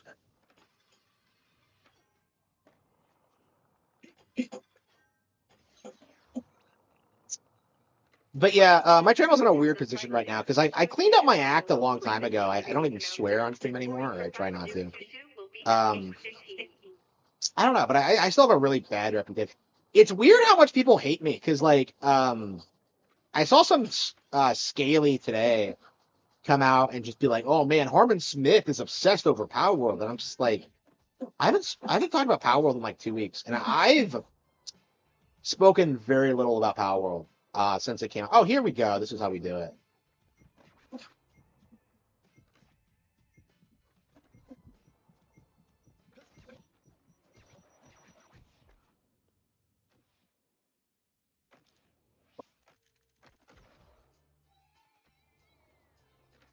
But yeah, I'm still getting like plenty of views. It's gonna recover eventually.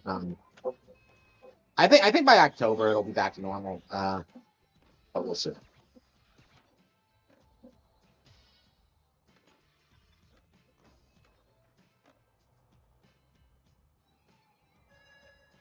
Yeah, the main thing with like YouTube right now is that it needs to be more consistent. Is like, and that's like my problem is that like I hate the fact that I upload videos and they don't consistently like perform the exact same. So I can't just do a video and have it do like 30,000 views or whatever. Like I have to like I've just been really struggling getting to that point where like I'm consistently successful on YouTube.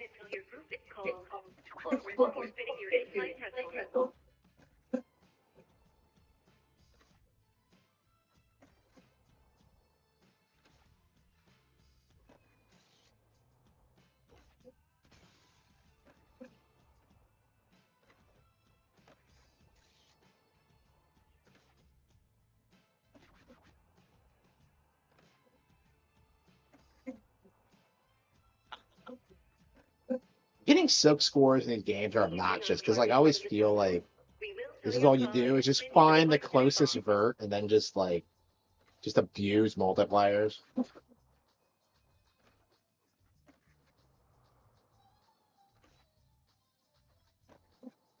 Yeah, I like this game a lot. It's a shame I haven't like been able to play it more.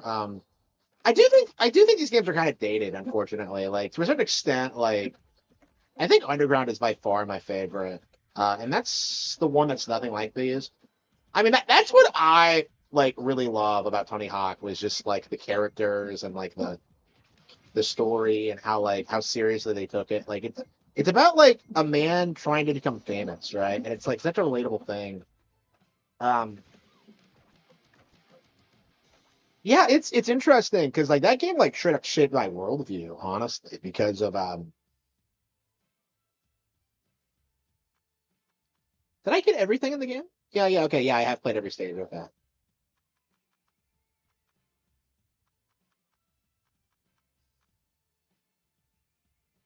Okay, yeah. So what I was doing was yeah, getting all the achievements and every stage. Okay.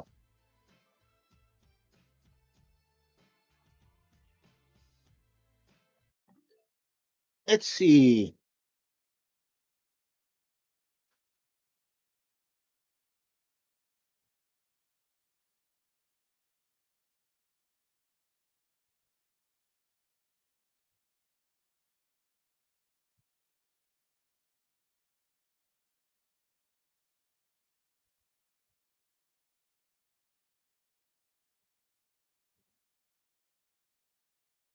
I mean, actually, one of the ways I'm trying to get viewer retention up is that I'm trying to make longer content that's like more in depth and more elaborate. So right now I'm working on like an Expedition 33 video, or I have been. I haven't worked on it the past couple of days because I've been so busy. But like, I want to move away from like the vlogging style because like I just feel like there's not really much to talk about, and I'd much rather do like the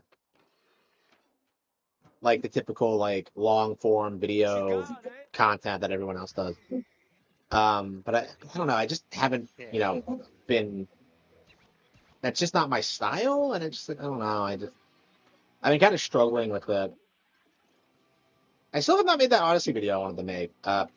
Yeah, because I'm reading this history book on Alexander the Great, and if you don't know, Alexander was actually a huge fan of Homer, and actually like I believe he considered himself a descendant of Achilles and really liked the character, and took a lot of influence from it, which is really interesting that like even someone from that early on took a lot of influences from the like again we always look at this stuff from through a modern lens, but it's really interesting to see how like someone like Alexander would view the stories, where like he's just kind of like shitting on like Paris and calling him a bitch and shit like that, and like glamorizing Achilles. And yeah, I agree. Because that's been like the fundamental problem with what I do is that like it's just fundamentally niche. And that was fine when I wasn't doing this as a career, when it was just a hobby. I was very happy to do it. But like the problem now is that I am like at the point where I do need to seriously like thinking about this as like a career. Because there's just nothing in my area, right? So like I've decided that's what I want to do, and I just haven't been building that skill set. Like I've kind of built my entire brand on being authentic and being like reactionary, and that's just not really profitable. And like I don't know, I would have preferred not to do it. I didn't want to make any changes really, but like it's just one of those situations where like I was kind of forced into it because like I'm just not interested in getting another job. It's just like it's just a complete waste of my time at this point. It's crazy like what my schedule actually looks like because I get out of bed, right, and then I like I do whatever the fuck I want, right? I make videos, I write books, I like go out, I like it can be anything, and it's like it's so nice not having to worry about like I have to be at work in the morning. Oh, like to me, it's like that's very very important to me. Like it's like the most important thing that I have the freedom to like control like my schedule and because I just have way too much going on. You know what I mean? Like I've spent more time with my family than I have in the past year than I have like ever. Um, it's like to me, it's just like this is the stuff I've been missing out on for the past like decade, and like I really really value that, and like I'm really kind of terrified of going back the way things were before, where I'm like working there constantly and like not getting anywhere, and just like constantly being at the mercy of other people. I think that's the big thing about it is that like no matter where I work and no matter how good I get at the job, like I'm always gonna get fucked over by someone. and just like that someone's always gonna have connections. That someone's always gonna have authority over me. That someone's always gonna lie about me. Like that someone is always gonna do whatever it takes to like make sure I don't get ahead. And like that's just not something I can tolerate anymore. It stops. Like this is the last time it ever happened.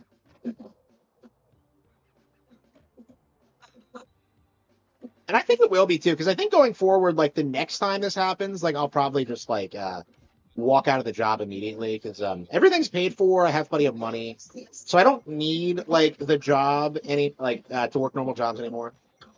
Uh, so like I have a bit more leeway when it comes to like leaving jobs. Like I'm not just gonna like sit there and like take it like I had to um for the last 10 years. I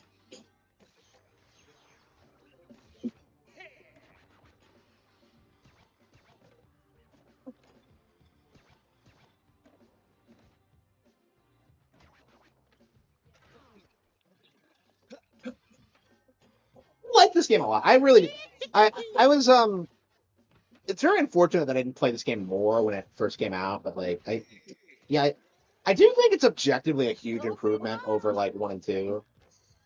It's just one of those situations where like I like the game for what it is, but like I'm not a huge fan of it. You know what I mean? Like for me, it's always just been about like popping the game in and having fun and like doing something more normie coded. Because like it's really interesting how like a lot of people who hate video games will just kind of like be huge fans of Pro Skater.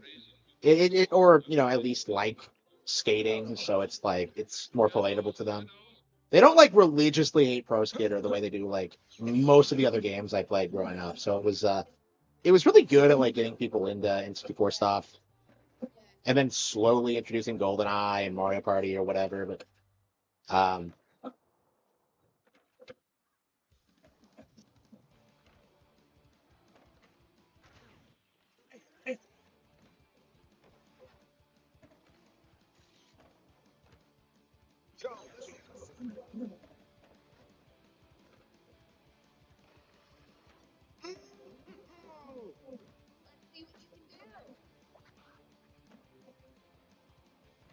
I'm not even trying to like accomplish anything. I'm just kind of screwing around.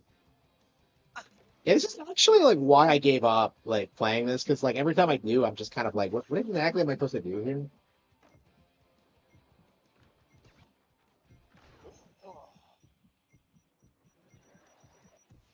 It's the cool thing about like pro skaters that like it's simultaneously pretty casual and like approachable while still being pretty hardcore.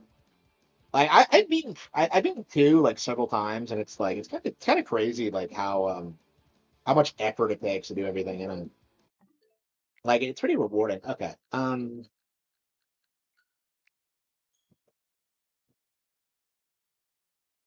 Yeah, I think once I end the stream, I'm gonna do that video about Alexander. Because I've been meaning to do it and I just keep spacing it or I don't have time really.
Yeah, I was watching some Yasmin gameplay, and I'm just like, I'm getting fired up to play some Yasmin.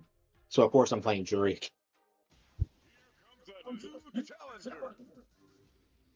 Yeah, I like that. I like Yasmin a lot actually.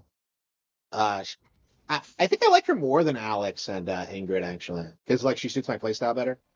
I think I'm a rushdown player actually, because I think that's my preferred playstyle. I actually don't know all the archetypes yet. I don't know what jury is. She's not Rushdown, surely. I think it's kind of play jury like she's a Rushdown character, but she's not supposed to be one, I don't think.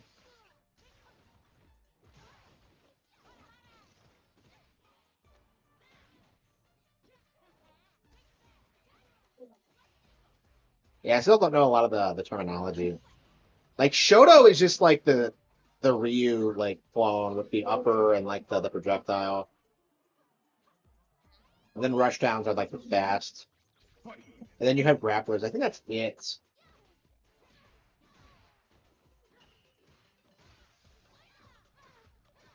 Again, my thing with this game, like, there's no one at my skill level. Like, everybody is like a tryhard who's put like thousands of hours in the game. Like, you can tell because like we're playing Yasmin, who's brand new. Like,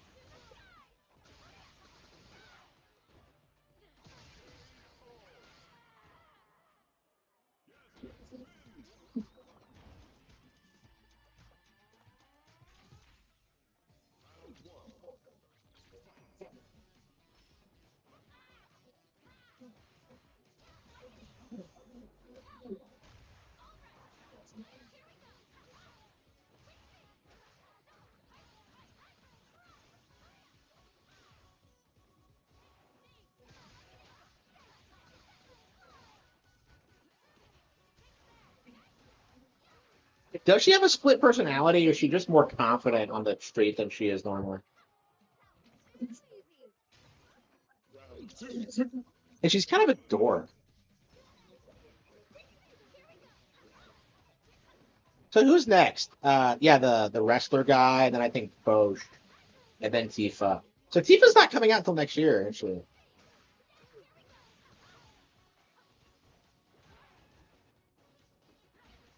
Can't imagine Tifa's gonna be a Rushdown character too.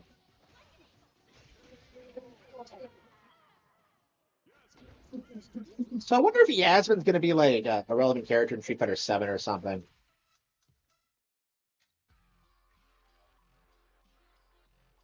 Yeah, I'm curious what they're gonna do with her. Comes a new challenger.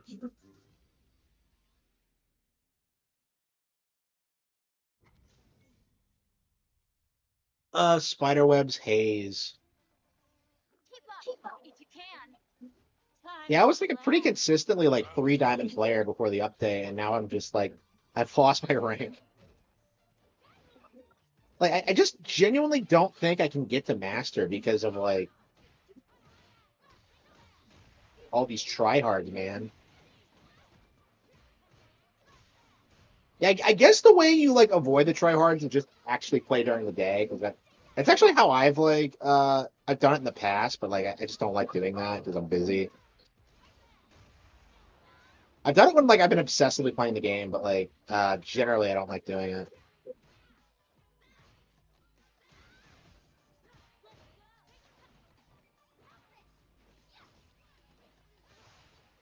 What's that?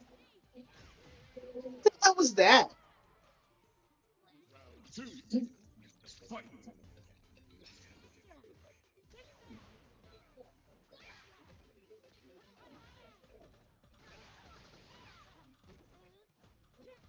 Come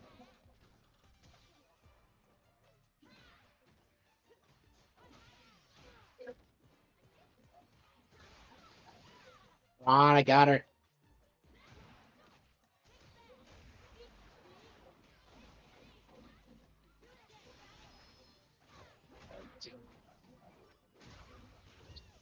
Yeah, I feel like she's a better player than me, but I got that round off of her at least. Oh no, I didn't. Shit! Yeah, I should have seen that coming.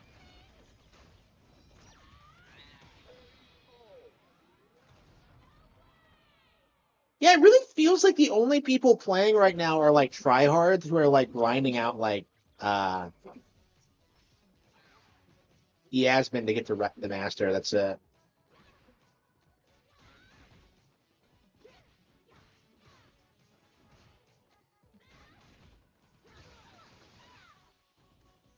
I can't believe Blanca Chan is a thing. Like, is it actually Blanca in that suit? I think it is.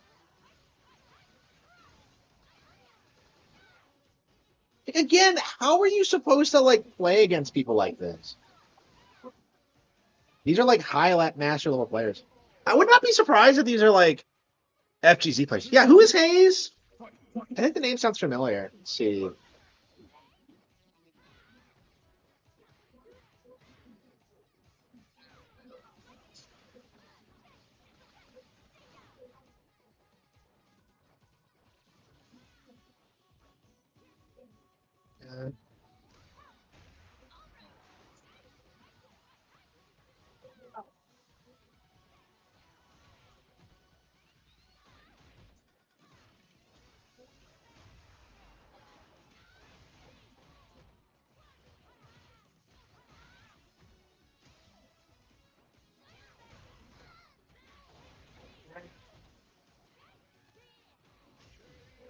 Can't believe they got her there. That was definitely a lucky shot.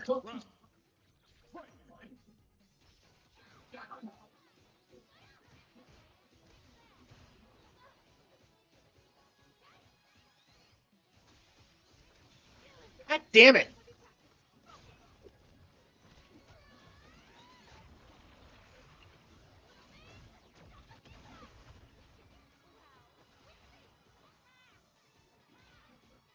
Yeah, if someone called that on Twitch, I don't know if it's the same guy or not. He's not streaming right now.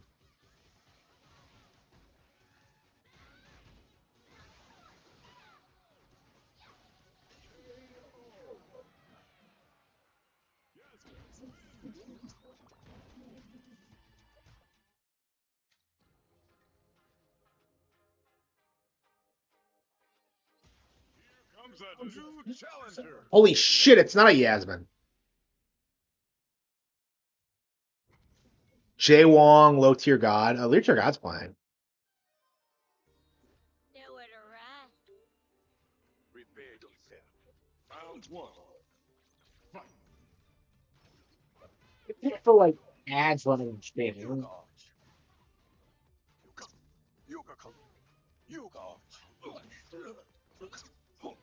I'm curious if we're around the same rank. I'm curious if I'll ever find him. It's a chance of me fighting him and the blue speed. Yeah, what's he at? No, new challenger, really? No, he's playing Yasmin. Okay.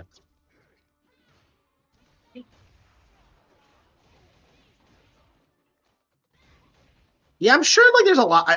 I play quite a lot of Twitch streamers, so I'm kind of curious. Yeah, Black Haze, the cloaks. Kind of boring. He's not going off on anybody.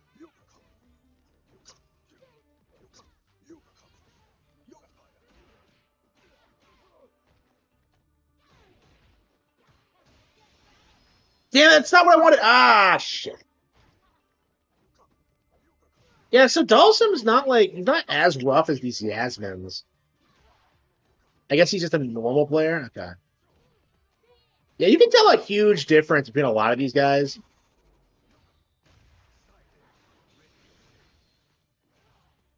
What you're taking.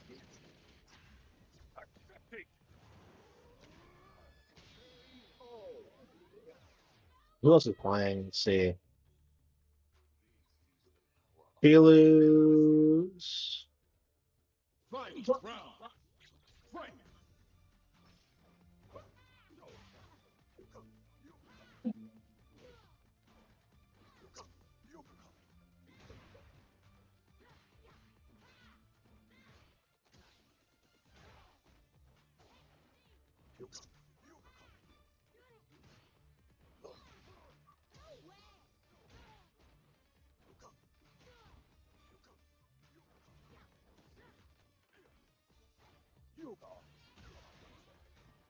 Not coming out. I think.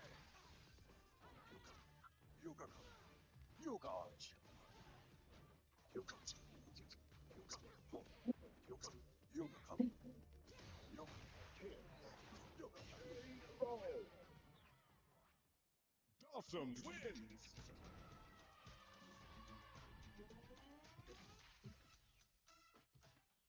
Round one. Fight.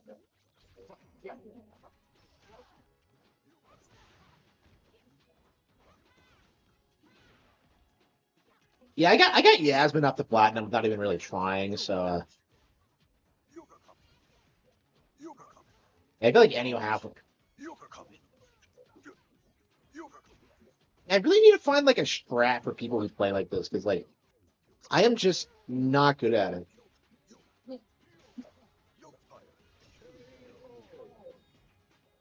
Light is in this reincarnation. Man, I miss Dragon Ball Fighter Z where you just had the rush button and you could just like deal with these like weaker projectiles, like run through them. Like, man, that's such a brilliant mechanic. Dragon Ball Fighter Z is better than both. Uh, yeah, the highest rank I got in Fighter Z was like Super Saiyan 3, I think. Yeah, crazy that the game's dead now because considering how good it was.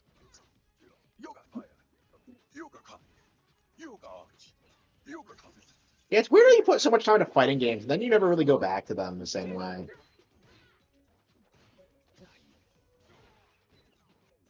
It's a really weird genre because like they're simultaneously timeless and then not really.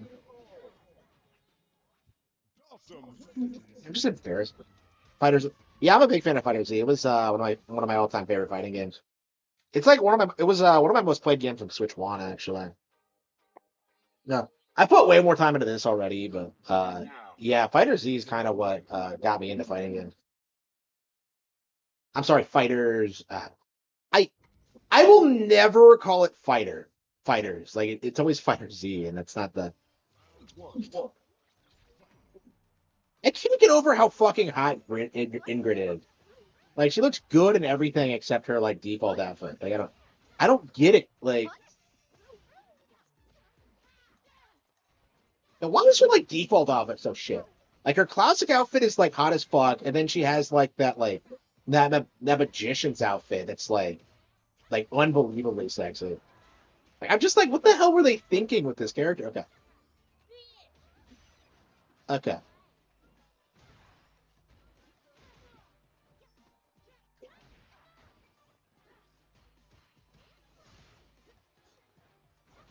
Oh, yeah, basic kick a lot. I don't know if that's yeah. I didn't like her medium moves. Come on, I had her. I had her.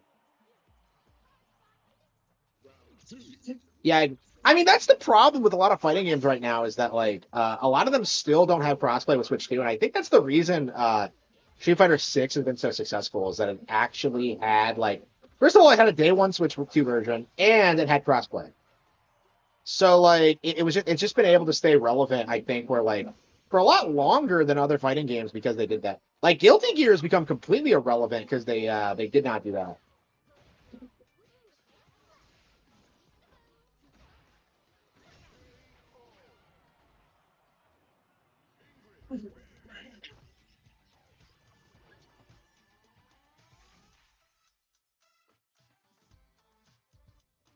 Do I sound kind of plastic to you? Uh, I don't know if I need to like look at my let's see settings. It's on default. Stupid fucking thing. Okay. I don't know why that happens sometimes, but like sometimes the settings get screwed up. I wonder if that was why the audio wasn't coming through clearly on the. Yeah, we'll have to look at that. Hang on.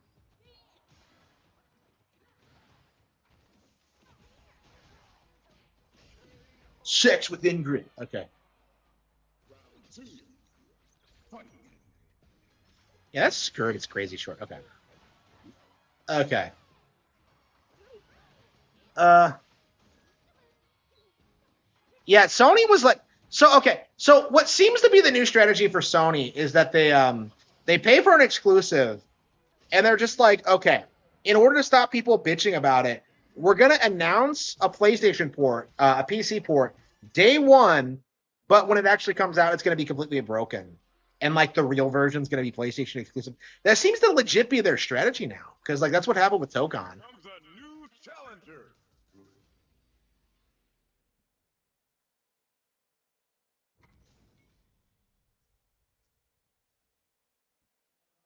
Yeah, I gotta go to my local like cosplay convention and find like a cosplayer. I have to. and I have to be like, "You're Ingrid now, like never take it off." But I have a life. No, now you don't. Like, just like, okay, okay, okay. Yeah, I haven't seen any Ingrid cosplay. Kind of surprised. I saw like a really good Shiver cosplayer on like when Splatoon Rangers came out. I've never seen an Ingrid one. Yeah, like all the characters I really like don't tend to have cosplayers because like women like that don't really exist. Like Edelgard and Bayonetta are two really good examples. Uh, but then like Your Forger was a thing, and like she was hugely popular with cosplayers. Probably still is. But yeah, I'm not like into the cosplay scene. I don't go, and I don't. Never been with a cosplayer. I imagine it wouldn't actually be fun because like I think fundamentally they must be whores. And I don't know the stereotypes, but they just seem like kind of autistic. Like they're the kind of chick who would like want to see you with another guy or something. Like, yowie! Like it's like I just don't like the idea of that. It'd be great if she was like normal, but I can't imagine any of them are. I actually need to get over this like mindset because like this is one of the things I've noticed is that like I keep going after chicks who are like normal out of like my own desire for normalcy, but that's not really what I want because what I actually want is someone like me. But like my mindset traditionally was that like people like that don't exist, and that's not really true. So I really do need to move past this mindset and actually find someone who's you know who likes the same things I like and like isn't normal. I don't know. Yeah, for a long time I was just like obsessed with like normalcy, and now that I have it, it's like okay, well I can kind of just pursue the things I like and my interests and stuff like that. And it just feels like I don't really need that anymore because I think that was my mindset growing up was that like I need to like get away from my parents as quickly as possible and like establish myself so I don't like I'm not gonna be like controlled by them forever. And like that was like that was kind of my mindset where like I was desperately trying to find other people to like adopt me and take me away from them, and that just never happened. Nobody gave a fuck about me at all. Comes a new challenger.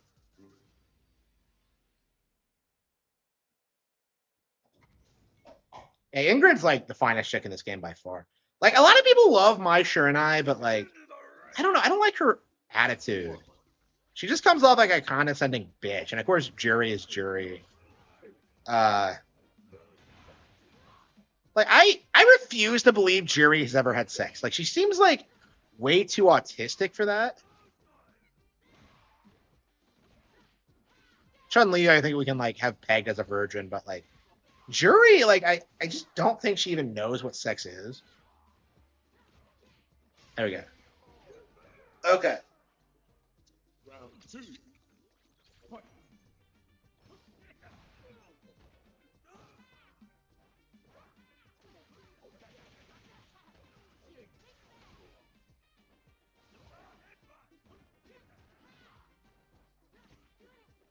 Yeah, it's like weird how people have this fixation on people like Jury, and I'm just kind of like, you wouldn't actually want someone like this, you know what I mean? I find that kind of interesting. That's actually why I wrote Cruel and Beautiful. That was actually the mindset behind it. Is that like you wouldn't actually want a chick who acts like this, and like I don't think I got that idea across very well. But that was like the mindset behind it. Um, what if my girlfriend acted like a porn star? Like it would be terrible.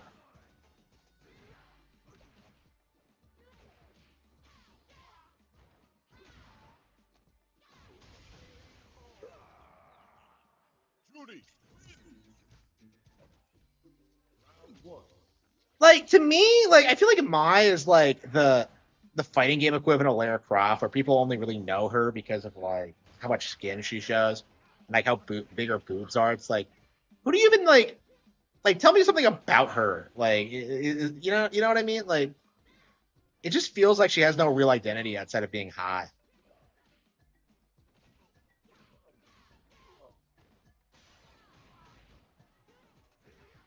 Yeah. So apparently, like, SNK doesn't want to like pour out Mai in their games now, and like people were bitching about it because it's like the only thing the character is known for. Like they were trying to say they couldn't get away with like making her wear the outfit or something because like they were trying to say it was like difficult to model or something, and like nobody was buying that.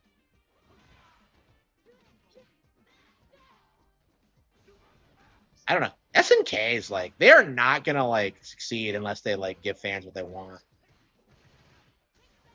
I don't know. It's interesting because like we keep seeing like people bitching about how like Japanese games are censored, but like I don't know. Like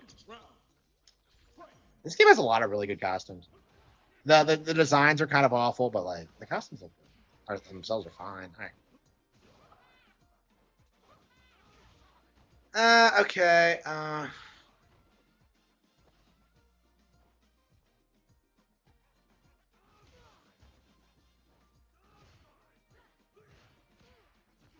Yeah, is Jury not good with like longer range fighters?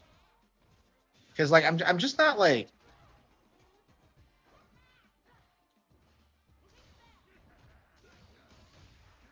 shit.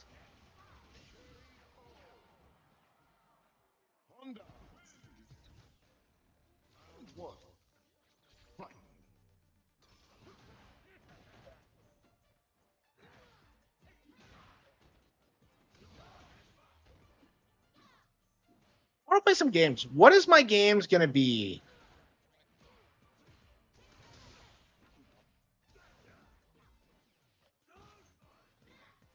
SNK game? Uh, yeah, I've played King of Fighters '98.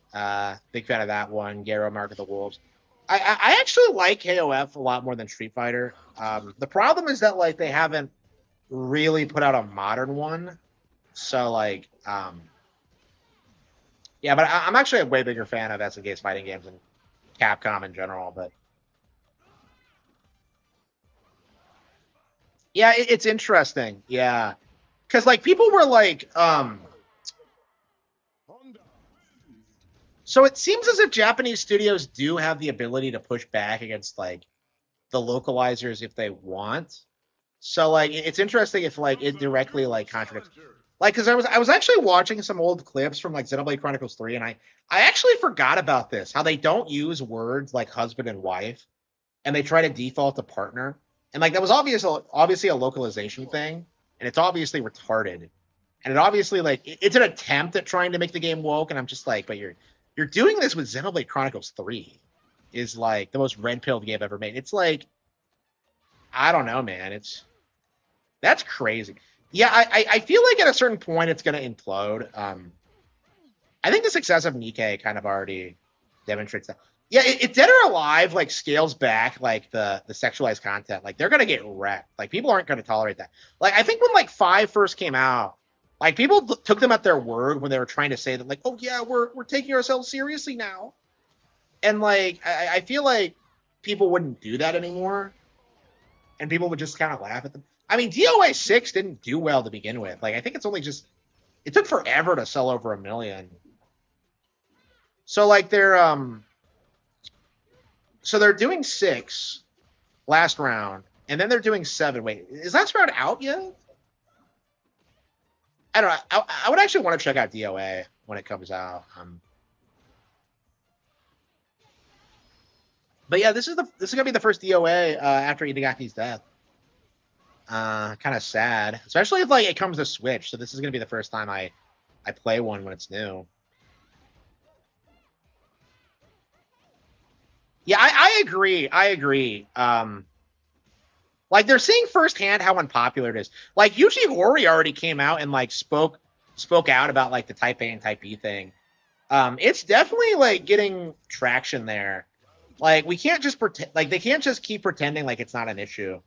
Because like they tried that with Fire Emblem and everyone's just like saying like it's leading to bad PR. And I can tell you if it's a third party game I will skip it if it has Type A and Type B.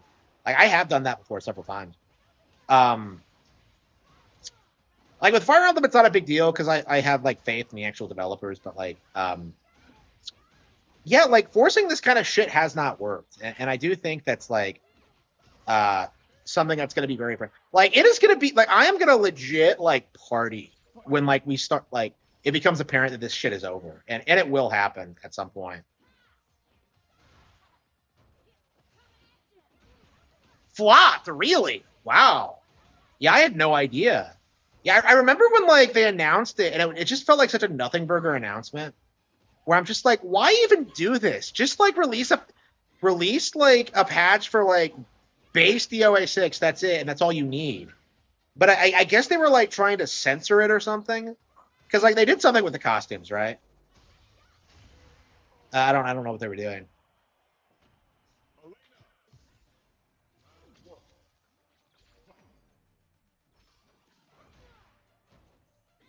Yeah, I at least knew when like base DO6 came out, but like, yeah, was that like 2019? How long has it been?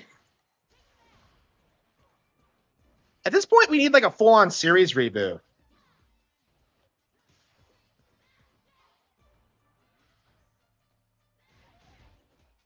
Yeah, Dead or Alive 3. Yeah, Dead or Alive 3 Extreme is on Switch. Yeah. Um, I actually own it. They didn't even release it in the US, and I own it. I didn't care for it though. Like, I don't understand the point of it. So you just like gamble and you just like play volleyball. Like, what the fuck am I doing? It's weird to me that like these girls have stayed the same age for like 25 years. Like, I'm just like, I don't know if it's like weird or not to be playing something like this. Yeah, I didn't enjoy it though.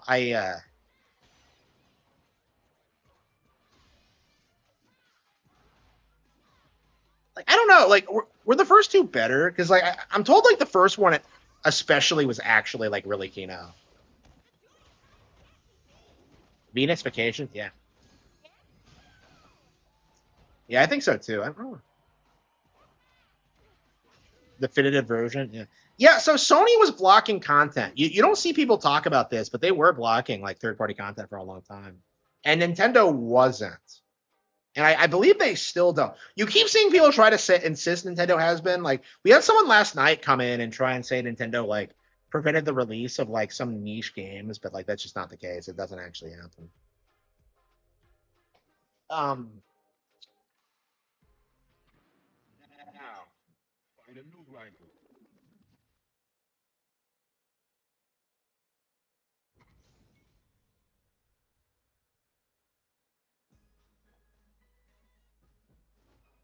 One.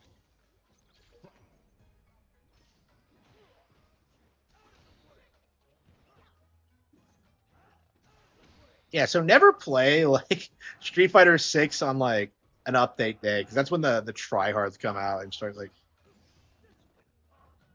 oh, was it you?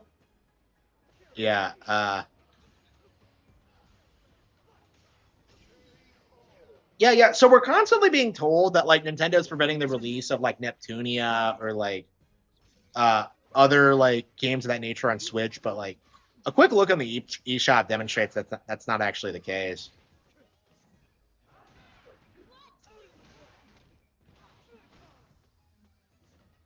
Yeah, I haven't like okay. Yeah, it's interesting because like you never see anybody bitching about this for like any of the other games where this happens, but whenever Fire Emblem like releases, you see people freaking out. Um, Even though those are obviously like gendered characters. I actually had way more of a problem with like Splatoon because like you could barely tell the difference between the male and female character. I was actually confused about why there were four options initially, and then it took me way later to realize that like wait a minute, like it's probably male and female Inkling and then male and female Aqualung. So there's like four genders in Splatoon basically. Like I guess that's how they're getting around it, where they have like male and female options and then like Squid and Octoling options. So they're doing what like the establishment wants to do, where they have like more than two body types, and they're all ambiguous, but it doesn't really matter. The Switch isn't region locked, so you can always import games that aren't brought to the West. Yeah, so like bitching about games not coming out in America doesn't really make a whole lot of sense considering you just import it. Is the Switch 2 still region locked? Still region free? I actually don't know if it is. I'm sure it is, but like, yeah. I think the American one is. I think like the cheaper like Japanese one isn't.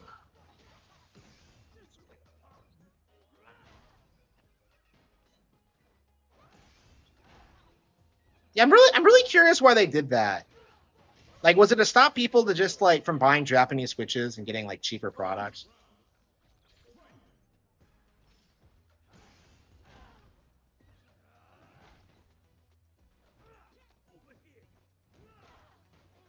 But yeah, they don't give a shit about that stuff like we do because like there's just no real demand for Western games there. Like I really doubt they have any like Overwatch culture or like shooters or anything.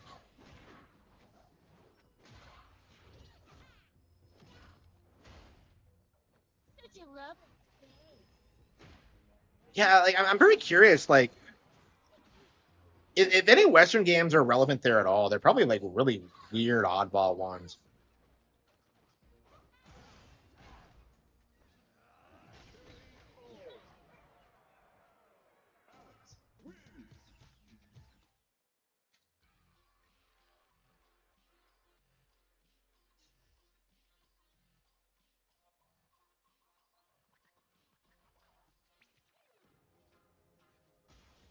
Comes a new challenger.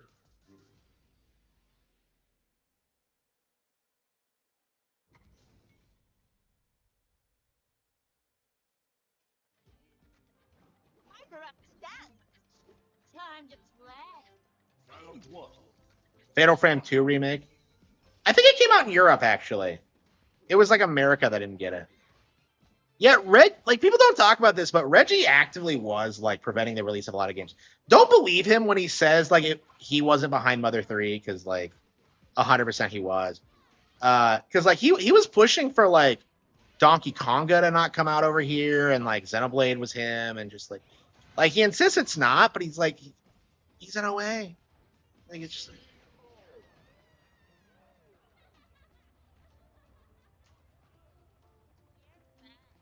It's interesting how like my opinion on Reggie has soured like after leaving the company because like I guess he was really tard wrangled by the Japanese because like he really was like making like boneheaded decisions all the time. Like that time he like negotiated with Microsoft to get like to trade the GoldenEye rights with like Banjo Kazooie, and then Iwata called him like a fucking retard, like because obviously, right? I don't know. Furukawa doesn't seem to be very good about that because like I don't understand why like games like Batten Kaitos and the Wonderful 101 got put. I feel like that would never have happened under Iwata because Iwata understood like the value of exclusives, and like I feel like Furukawa doesn't as much. I mean, I guess it doesn't matter because like Nintendo won the console war anyway, and there's no real competition. But it's like,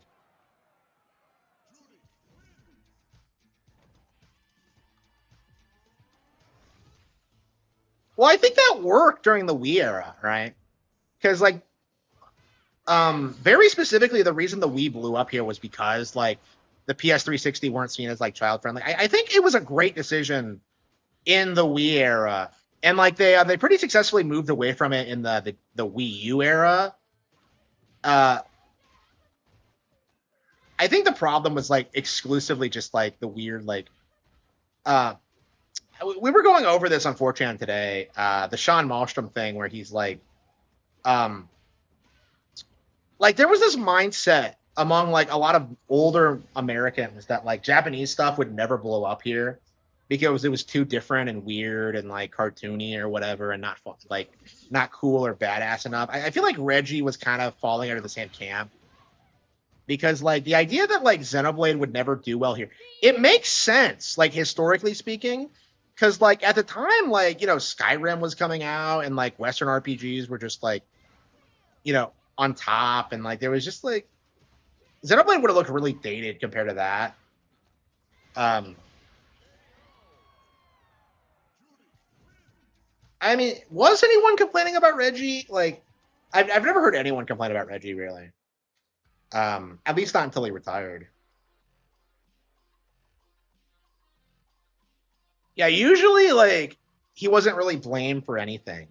Like I remember when like the VGX happened and he showed up to show off Cranky Kong and Tropical Freeze and how like everybody like hated the announcement and like they were going after like Nintendo for that, not Reggie.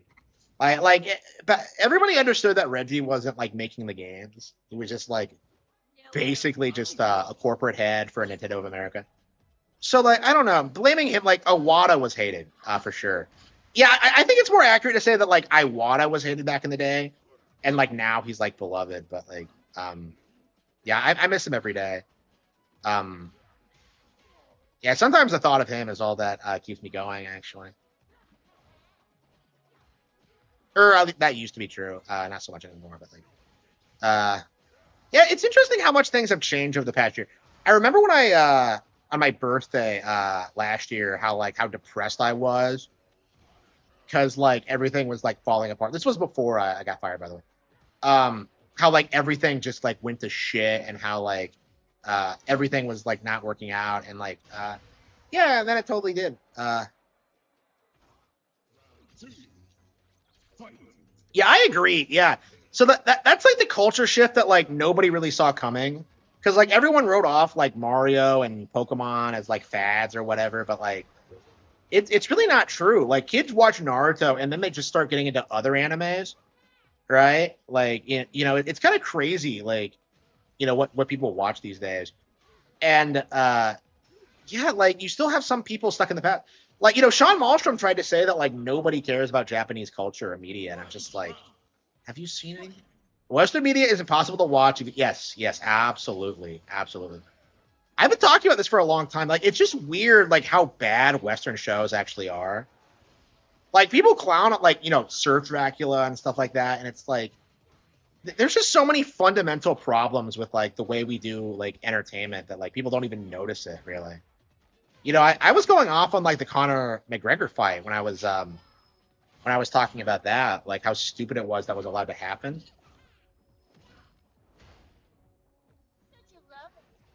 Well, like, okay, so NOA's actions made a lot of sense in the 80s because, like, what happened in the 80s was that, like, Atari was flooded with all this low-quality slop, and it really devalued the brand. So, like, Nintendo, like, had some, like, strict quality control requirements. Like, companies were only required to release a certain amount of titles a year. And it, like, really led to this, like, image of, like, Nintendo being, like, the high-quality, like, video game console brand at the time. Right, like it was essential that they do that, and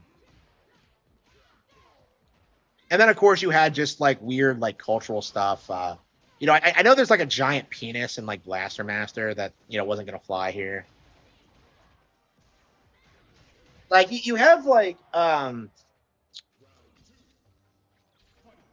there were like reasons to do that back in the day, but like the issue now is that I think people are more like willing to accept this kind of stuff. I grew up watching like the uncensored Dragon Ball cut, right? With like Goku like with his dick out and just like people don't really care about that stuff anymore. It's people just kind of accept it. And honestly, a lot of people think it's healthier than like the way that like how prudish we are about it. Like I certainly think that like Japanese gender norms are way more healthy than like American ones.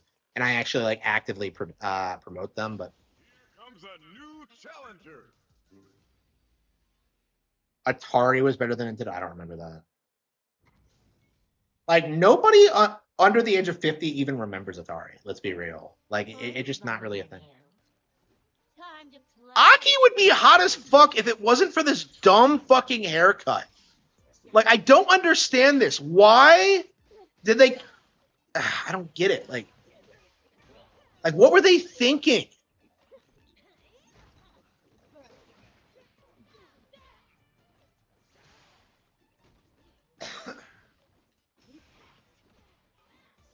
Like, look at that fucking dress. That's like the kind of thing I love, and yet like the stupid haircut ruins it. Like, who does she think she is? Kung Lao? Like, what the fuck is that? And she has like that weird like bang cut. Like, what the hell is that? It's stupid. Go see a stylist, woman. Like, shit. Yeah, that's crazy to me that like the Famicom version of Zelda is completely different.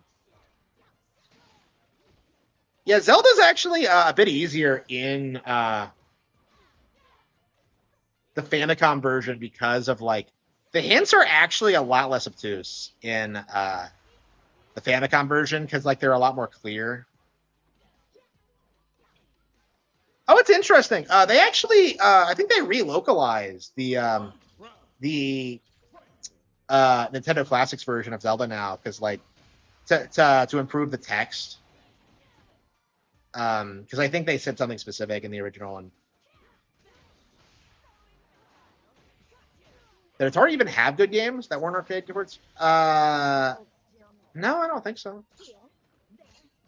Yeah, it's weird how people hype up shit like Pitfall, and I'm just like, who the fuck even remembers Pitfall?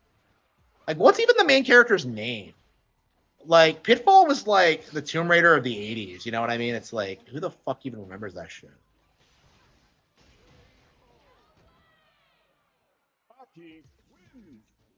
Round one.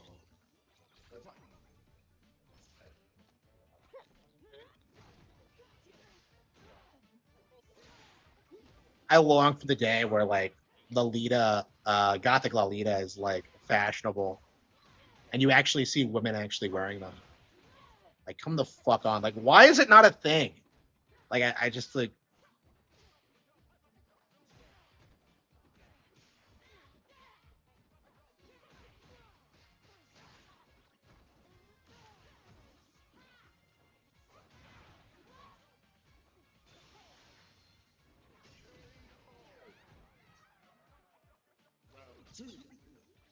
Yeah, this dress is like objectively hot as fuck, but I just don't like the girl attached to it, or at least not in this costume. The swimsuit outfit's fine, I think. Uh, but yeah, they deliberately give her a better haircut in that one, and I'm just like, okay, but why isn't this a staple? It's gonna be crazy in Street Fighter 6. Street Fighter 7, like imagine if it comes out in post woke Japan and like the first thing they do is they just redesign Marissa to be way smaller and like actually lose a bunch of weight. Like I wanted to get faster. Like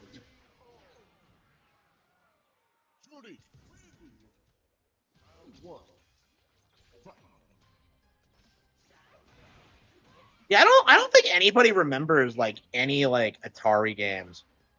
Uh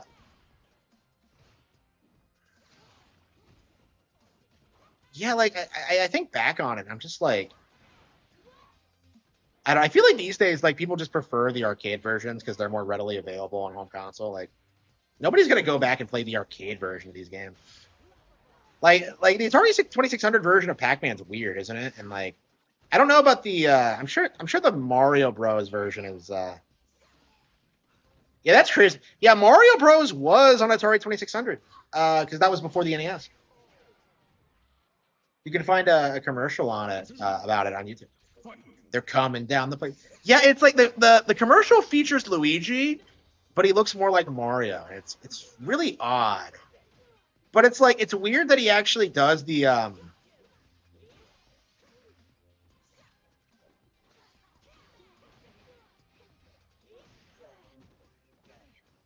I miss like early 80s like whimsy. Cause like, you know, it's kind of crazy how much purer things were back then because we watched Dark Crystal like on Friday. Like had a fucking blast because like nobody else I was with had seen it before. So like we're just like, you know, watching this fucking crazy movie for the 80s and we're just kind of like, how did they make this? You know, and it's just such a unique movie. Comes a new challenger. Atari made Alone in the Dark. Oh yeah, yeah. Alone in the Dark is still relevant. I think you still see people bring it up as a pioneer in horror games. Yeah, I've never played Alone in the Dark. I'm not interested in it, but like I think Resident Evil's kind of eclipsed it. But yeah, I remember they rebooted it back in 2008, and like it was supposed to be a big deal, and it just kind of flopped. I don't have your stone, but fuck you anyway. Like people used to meme that a lot. Man, like, is it just me or were memes in 2008 like better than memes today? Because like you look back on shit like that, and you're just kind of like, you know, here's a game that like a lot of people were looking forward to, was disappointing to people, and yet people are clowning on it for how like ridiculous it was. Like I feel like it just doesn't happen like that anymore. You know what I mean? Like these days, it's like political, and like people are trying to like be like, well, actually, Helena Troy could have been black because it was a fictional story, and I'm just like, it's just like it's not like.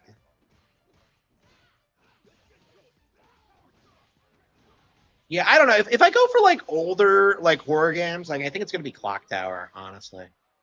Uh,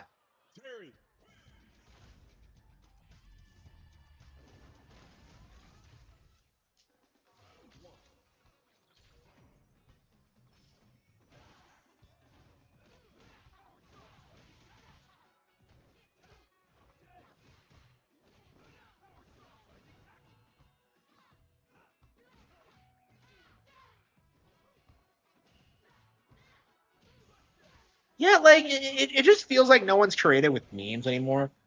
Like they just feel so lazy. It probably has something to do with the decline of 4chan, but like, I don't know. It's weird. All right. Time for one more. Round two. Yeah, it's weird because like, you look at like Spoonie in 2008. What does he do? He comes out, he shits on Indiana Jones. Like he talks about how disappointed he was as a longtime fan. You know, it's like one of the worst theater experiences in his life, right? You know, this is someone who like hated the Star Wars prequels, who is like, you know, a huge fan of all this like classic 80s like stuff. Like, you know, he's legit, right? He knows what he's talking about. And then like, you know, a decade later, you know, the Disney movies come out, and like he tries to say that like they're actually better than like the prequels, and they're better than like Crystal Skulls. Crystal Skull. And I'm just kind of like, that's just like complete delusional. Like it doesn't make any fucking sense. Like it really feels like he's deliberately doing it for like to try and get like liberal pussy, but uh like I don't think anyone's ever gotten laid by saying they like those movies. Yeah, you see like girls say that they broke up with their boyfriends for not liking the Barbie movie, but like I'm just like, bro, if she breaks up with you over that, good. Actually, no, fuck that. I dumped her. Like I don't care. Like it, I don't care. Like fuck her. Like that's stupid. It's like with the man versus bear thing. Like the Barbie thing is like a low IQ, just like bullshit feminist one. Is it just me, or does it feel like Barbie is like the last feminist like project ever? Because it feels like feminism's kind of on the way out. It feels like more people are like bitching about the about like the results of feminism and like diversity and all that. Like I don't know if like the Odyssey, like people are defending Odyssey and Brand New Day, but like it feels a lot more low key than Barbie, because like people were really trying to push Barbie as like some cultural event. Like, oh yes, this is the feminist movie of the decade.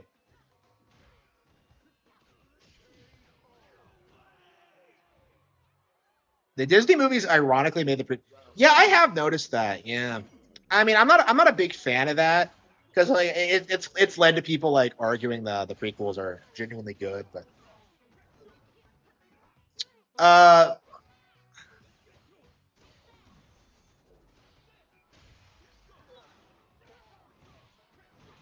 after He-Man.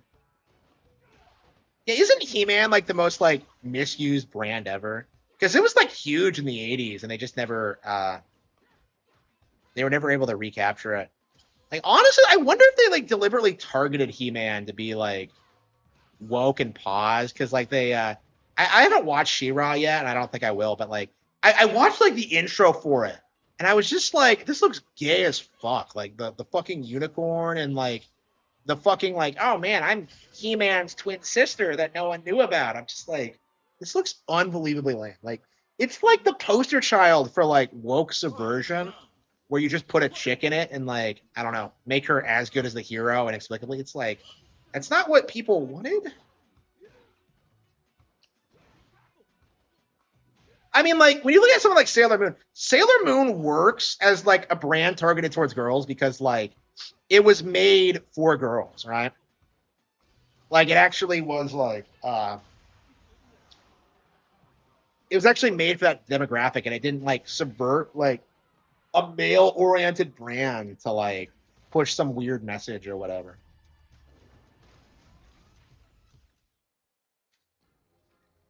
Said the movie was about Yeah, I find it really interesting that a lot of anti-woke movie YouTubers like Clownfish tried shilling for it. Yeah, I saw through like He-Man immediately. I didn't even I haven't watched it, but like, um, yeah, I just knew it was gonna be woke. And they race swapped like Man at Arms, so that really should have like killed it like immediately. But yeah, it's frustrating how we have to keep going through this song and dance where people just keep pretending that this obvious woke slop is secretly good. I'm glad it bombed, but like there's definitely been this push to have it like do well in Prime Video, and yeah, I don't think we should tolerate that. The persona of anime. Yeah, I've never actually seen Sailor Moon. Like I keep praising it, but I'm just kind of like I probably should actually watch it. I need like a Sailor Moon GF to like give me an excuse to watch it. But I have never been with a chick who likes Sailor Moon. No, never. I think it was a bit before our time, actually. I never remember it being on. I think they aired it at like 5 a.m. or something crazy like that. So that wasn't gonna work for me, like schedule wise. So I couldn't have watched it even if I wanted to. I don't know if I would have watched. Like I remember my mom would bully me for like watching Powerpuff Girls. So like I can't imagine what she would have done if I tried to watch Sailor Moon. Like I remember watching an ad of it with her like at one point, and it felt kind of uncomfortable. Like if I said anything about it, it would be like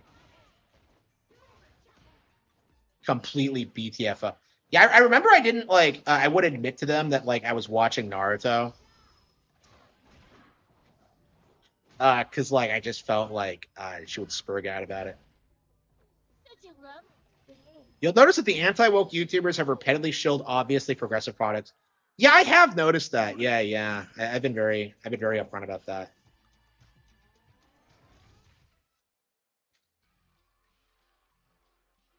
Yeah, and then they turn around and like shit talk Nintendo. It's really weird. Um, yeah, I'm very curious how long like the anti-woke grift is gonna last because like the quartering like was an OG and he's kind of like falling off now. I feel like Clownfish is kind of just I find Clownfish interesting because they try to present themselves as anti-woke YouTubers, but they're very obviously in like this stereotypical like liberal marriage where like the woman like calls all the shots and then like Clownfish is like, yeah, yes, dear. Like very obvious. Like it's like I don't know, it's frustrating that they do that. To Google Sailor Moon merchandise. Wait, so you were checking out the characters? Yeah, I was too young to like be into any of the characters when I saw it. I can definitely see why people would like that. I don't know, like they just seem like you just have like a variety of personalities and like actually like well developed female characters. I can see why people like them. I wasn't one of them though, so I don't even know who all the characters are. I think I could pick out like Neptune, but that's it.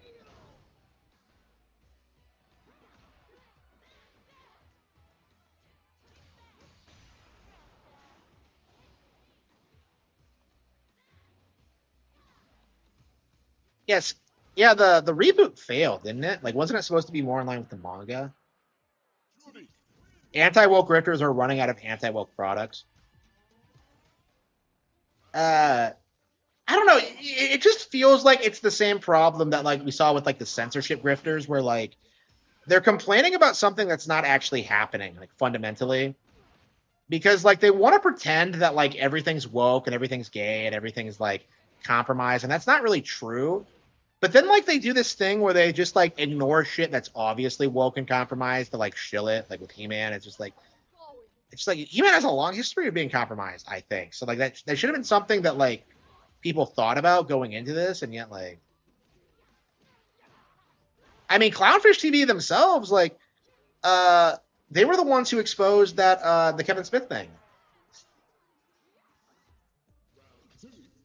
Yeah, I agree. I agree 100%. Like, if you don't like Disney, like, just don't watch their show. Actually, like, I was kind of surprised when, like, I started, like, getting Disney stuff at, like, the library. I was like, I watched Coco, and I'm just like, you know what? This is a really based, good, legit good, like, pro-family movie, I think.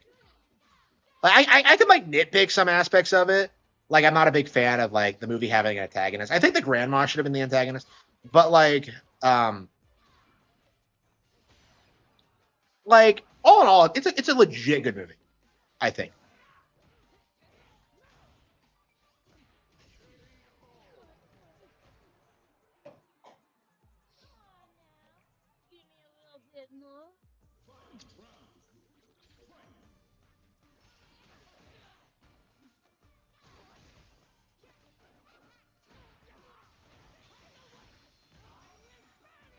God damn, how did she take my health out with like?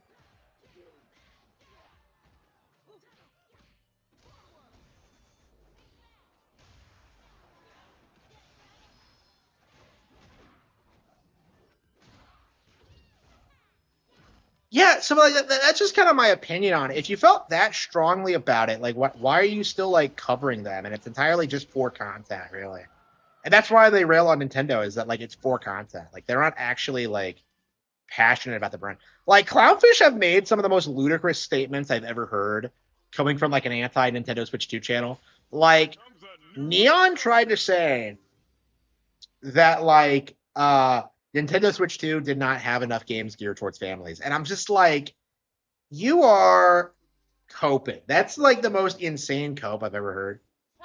I haven't seen them bitch about the Switch 2 recently, but like I mean I think after the recent financial report, there's no denying it. It's successful.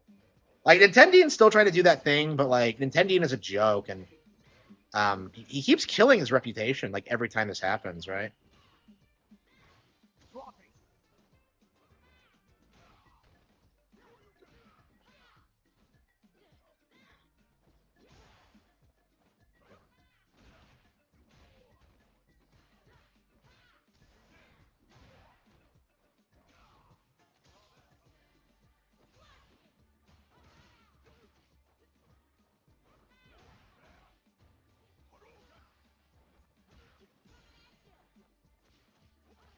I swear I didn't press the buttons for that.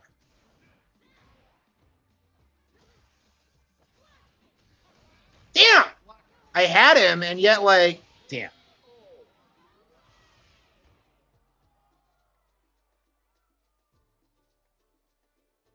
Yeah, like, it's crazy how much money you make when you really, like, make it big on, like, a controversy on YouTube.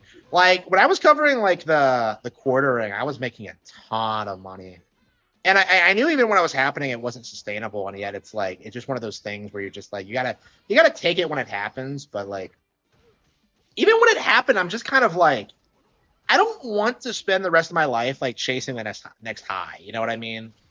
And I feel like that's the big problem with YouTube is that you get used to these big payouts, and then eventually you inevitably start losing your relevancy because of like I don't know, like the culture changing or the format or just like I don't know, your formula getting stale or whatever. And it's just like I really would recommend like every YouTuber to have a normal job is kind of my mindset on this because like it lets you like find your footing and do what you want to do and like experiment and invest and like become financially stable so you don't have to bitch about like things whenever things go south. Like, that's kind of my mindset on it. I don't know, like Kino Casino I'm sure are like blowing all their money. They're like supposedly they're making like upwards of like $200,000 a year. Like no, I think it's significantly more than that. It's split between the two of them, but I think it's like 200,000 for each. I think at least that much. But like, I mean, I think even DSP makes that much. I don't know. It might be more than that. I don't know. But like,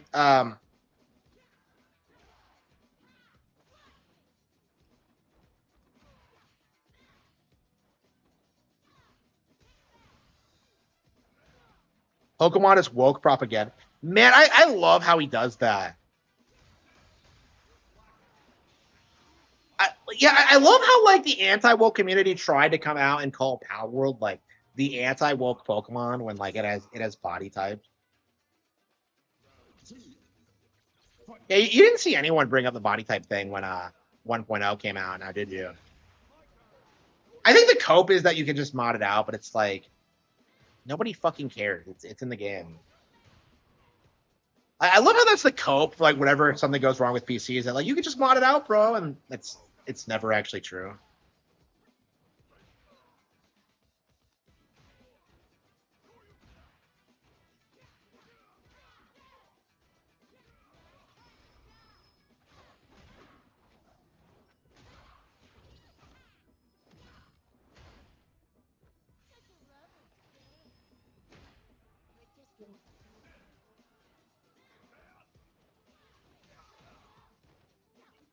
Ah, damn it! Ryu wins.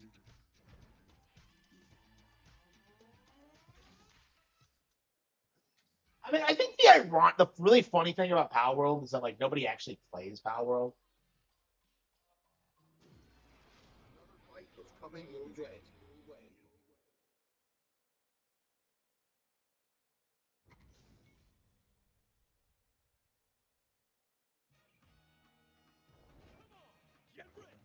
Round one.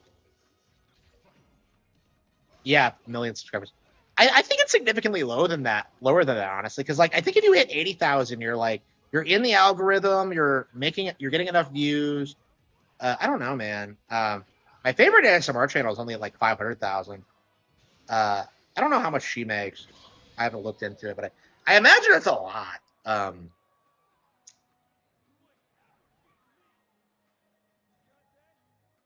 Round two. Yeah, I don't know, like how much these chicks must be making bank because like I think a lot of people just watch their favorite videos over and over again. Uh,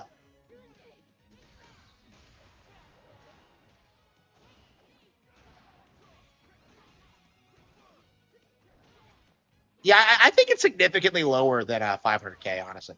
Like I'm honestly very close to like being set like where I'm at. I mean, my numbers are kind of misleading because I'm a much more notorious YouTuber than you would expect. I would say I have about the same value and impact as like in a million, the average like million sub channel. The thing is though that like uh people don't watch my content; they watch other people covering my content.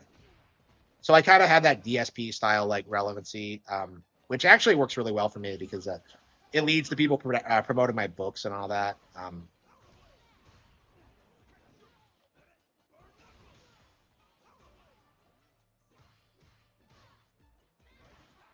But yeah, that doesn't reflect in my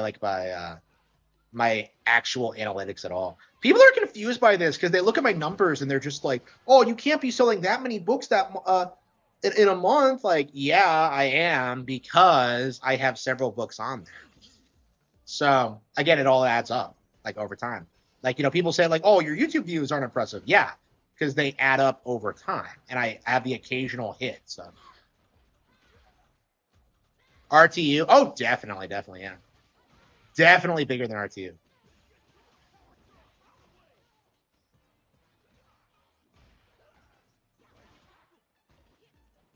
I actually really wanted to like steal his handle like after he lost it. I thought that'd be funny, but someone else beat me to it.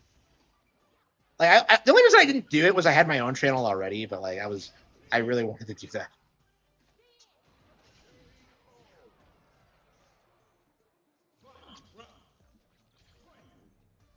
Yeah, like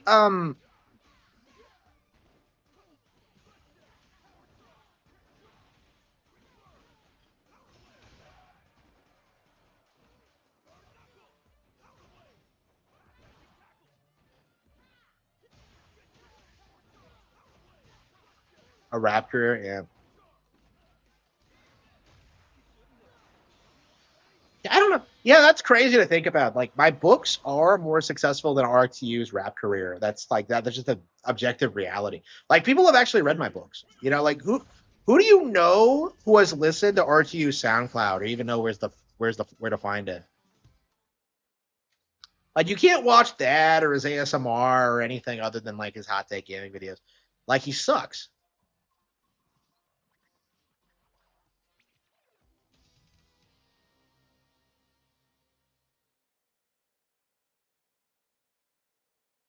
I have not been keeping up with RTU. I have no idea what he's been doing lately. All right. You're on. Time. Round one. Yeah, Alex must be a popular character. I keep seeing him. Yeah, it feels like people are just leaning towards like the same characters because you see a lot of Ryu's, you see a lot of Alex's, you see a lot of Ingrid shows up occasionally, Yasmin's. The GTA 5 soundtrack. Yeah, so I feel like RTU's rap career, so the quartering so the equivalent of quartering getting to Walmart should be RTU getting into GTA 5. That should be like the metric here. He needs to get the Grand Theft Auto if anyone wants to take his rap seriously. Yeah, I don't get it. It's just like, yeah, he had everything, and it's crazy. It is crazy, like how he threw everything away. And like he treats his parents like shit. I don't know, his kids, like his wife. I don't know. I don't know. He just seems like a really miserable person. How hard it is. Well, I mean, I can't like really fault him for that because I've been struggling with that too lately. Because like, well, I mean, in my case, like I'm editing a book and I'm like, I've been struggling with it for a long time and I need to get it out there. I don't know. Like I'm working on other projects. Like doing a video a day is literally all he has to do. Yeah, he does. He does. Yeah.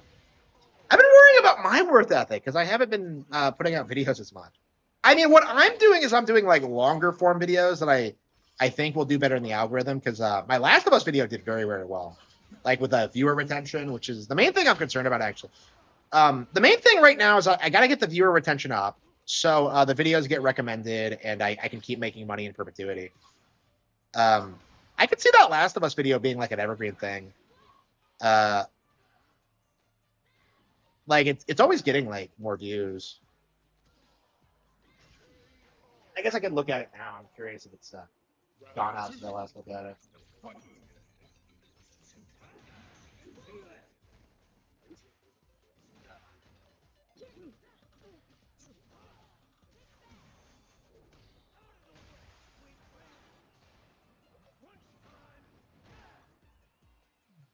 Oh, well.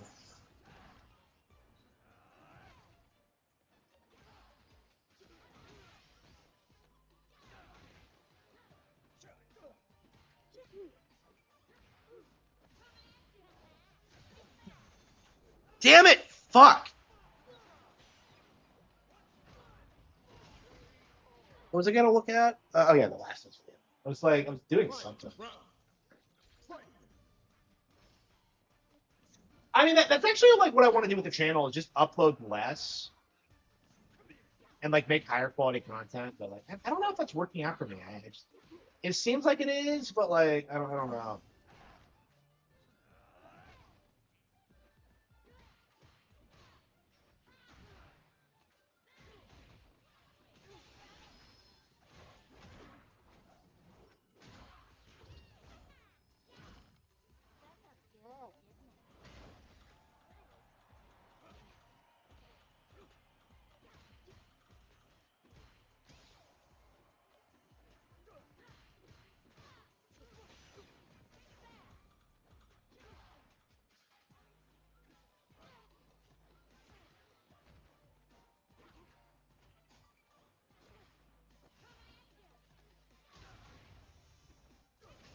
Damn it!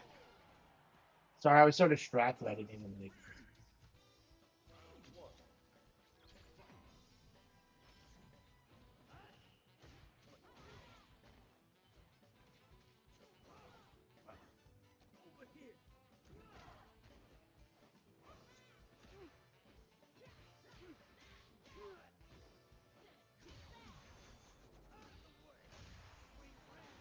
Yeah, that Xenoblade video is done really well.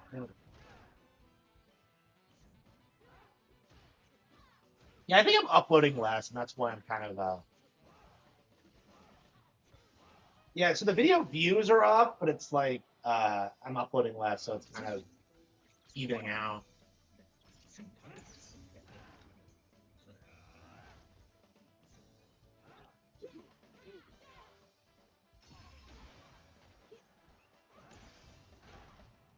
I'm not even taking this seriously.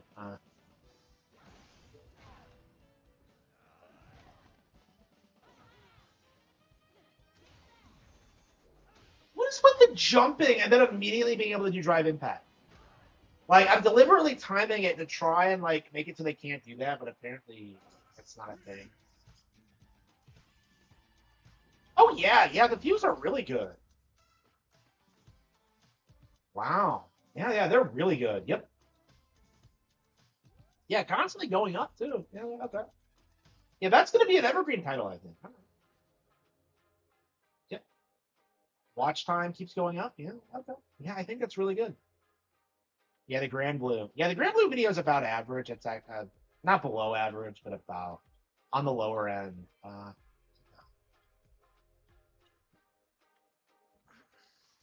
didn't know how landless. Yeah, it's crazy. Like it's crazy how bad The Last of Us actually is because like the way people like you really you hear about it and you think it has to be at least like somewhat good where it has like some out of like it's like The Walking Dead, right? Where like, oh yeah, you get attached to all these characters and they all just brutally die and it's really sad. Like that's how people try to sell it to you, but it's like it's kind of remarkable how little of an impact like character deaths have in this. And like the entire conflict is kind of forced. Like that whole bit in the halfway point where like Ellie goes off on her own because like Joel wants to abandon her, and I'm just like, where is this even coming from? And it's like resolved really quickly, and I'm just like I don't understand why they couldn't just like, do they not have any form of communication? Like they can't like just contact the Fireflies and be like, yeah, we got the girl, she's safe, come get her. Like I don't know.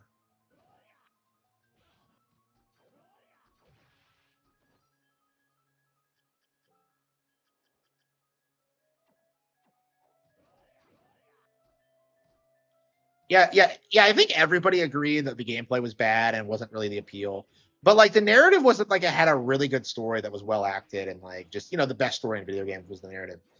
And like it just isn't true. Like even if you like look at it from like the a third person cinematic shooter perspective, it's not particularly unique or interesting. Like it's a stealth game that doesn't really want to commit to being a stealth game. Like yeah, like the best story in gaming thing is like embarrassing. I don't understand why that became such a thing.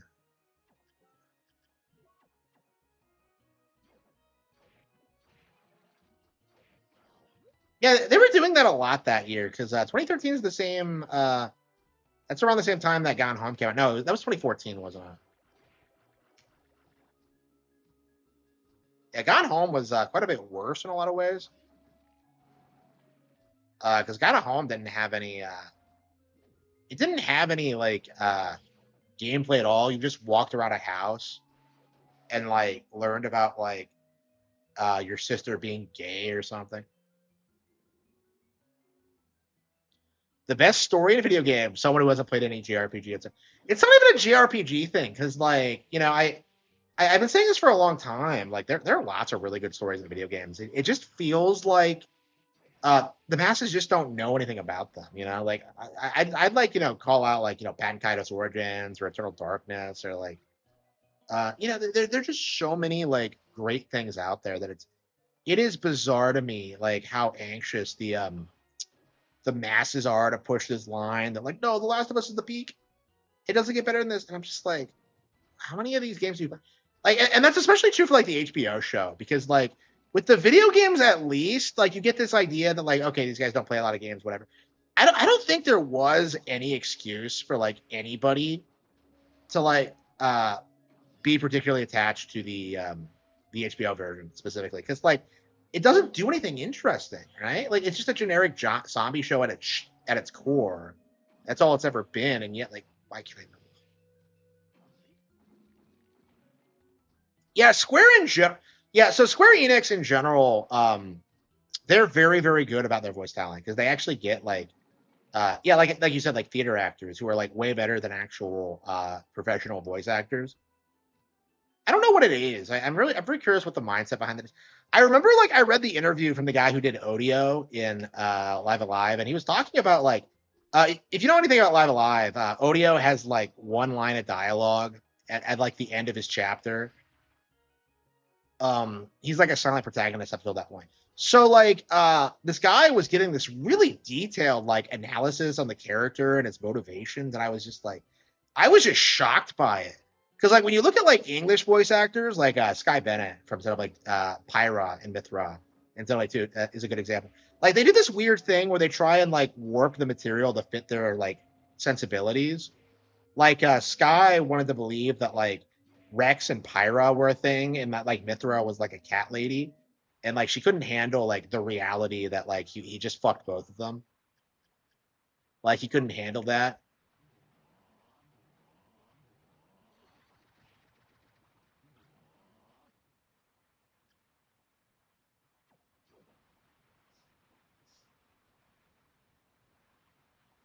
Yeah, there's a lot of Pokemon games that I mean, I'd say every Pokemon game has a better story than the Last of Us. I mean, like I'd say in general, like Nintendo games understand like what a story should be in games, where it's just like it is just a vehicle for the gameplay. You know what I mean? That's what it should be about. But like Western devs for a long time really pushed this idea that like no, you're playing the game for our story, and it's just like that's not really true at all. And I feel like a lot of people have kind of like woken up to that fact because over the past decade, we've seen people move away from like the whole story driven game thing because people know these guys are hacks and they don't know what they're doing. Um, FF12 was the last good FF. Yeah, a lot of people defend 12, but like I personally don't care for it. Like I've tried playing it several times. I have no idea what I'm doing. I'm surprised so many people are attached to it. Honestly, like I just feel like it's one of those games that just.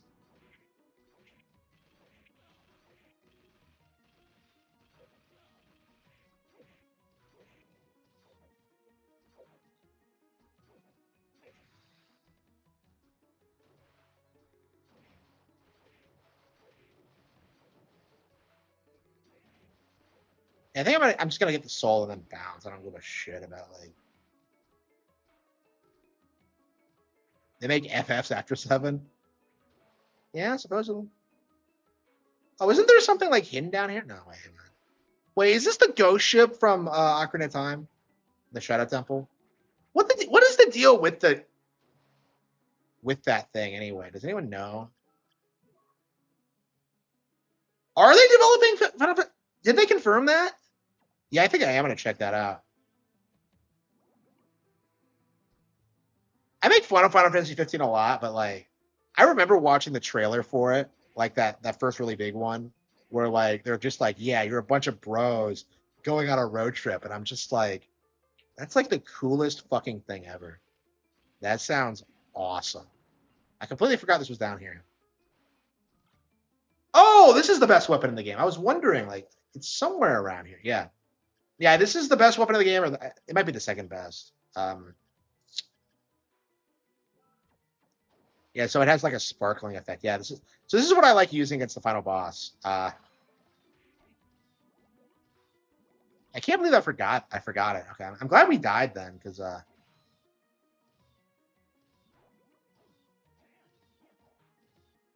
think this might be the second best weapon in the game. So on top of having to find the area to begin with, you also have to like break that wall and like figure out this is there.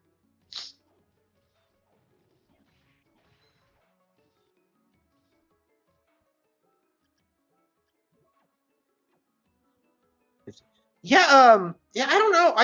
I'm really curious about playing 16 because I actually watched some footage from it recently, and I was just kind of like, the mom is a bitch, and I was just like, I was watching it, I'm just like, yeah, this is my thing. Yeah, I've noticed this isn't something that like people have noticed about the Codyverse. I'm sorry, the Golden Age, but like, yeah, I really like writing like mother antagonists.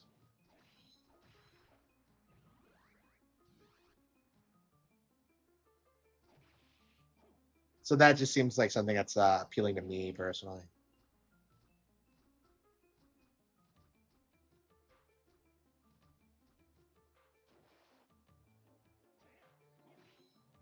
Yeah, 16 felt like it had no identity.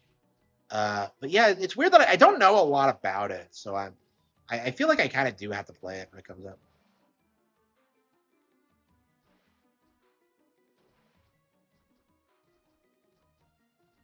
Yeah, I really wonder what they're gonna do with the remake. Yeah, the guy I was hanging out with on Friday, he's just like, "Oh man, I'm really concerned about the remake. They're gonna ruin it. They're gonna ruin it." I was just like, "They haven't done anything yet." I'm just like, I don't know. I mean, after Star Fox, I'm not really that concerned, but anyway, if they did ruin it, like, who cares? It's kind of my mindset. I don't give a shit. I'll just play the old one. I mean, that's what happened with Final Fantasy VII Art. Like, I hate the remake, but it's yeah. I mean, that's my mindset. Like, I don't think it's possible for them to screw it up as much as they screwed up Final Fantasy VII. It's just my opinion. There is like fundamentally nothing good about Final Fantasy VII. Nothing.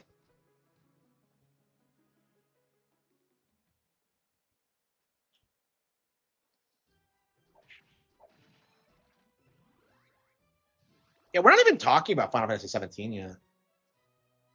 Monsters more. An ocarina? Like, what the hell are they gonna censor? I don't even know what you mean by that. Yeah, I keep seeing people saying they're gonna censor the Great Fairies, and I'm just like, yeah, they're gonna censor the. I knew people growing up who thought the Great Fairies were creepy. Like, nobody thought they were sexy. Like, I remember playing those games. I remember playing the game and just being like, this outfit would look really hot on an actual chick, but like on the model, like, nah. OOT as the creepiest monsters in the series. More than like the Wind Waker redeads? I don't think so. Nothing beats the Wind Waker redeads. I don't know, like, I'll say like Ocarina of Time has like a creepier like environmental design, but I think like Wind Waker redeads are like worse than anything. Like that shit fucking traumatized me when they came out of the coffins for the first time. I was just like, yeah, I don't remember being that scared of Reded.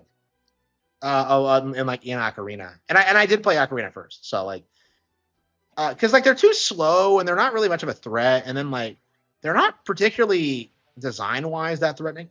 And then you like you can abuse the Sun Song and all that. There's like so many ways to deal with Reded. In Wind Waker though, you don't have any of that, and it's just like it's just way scarier.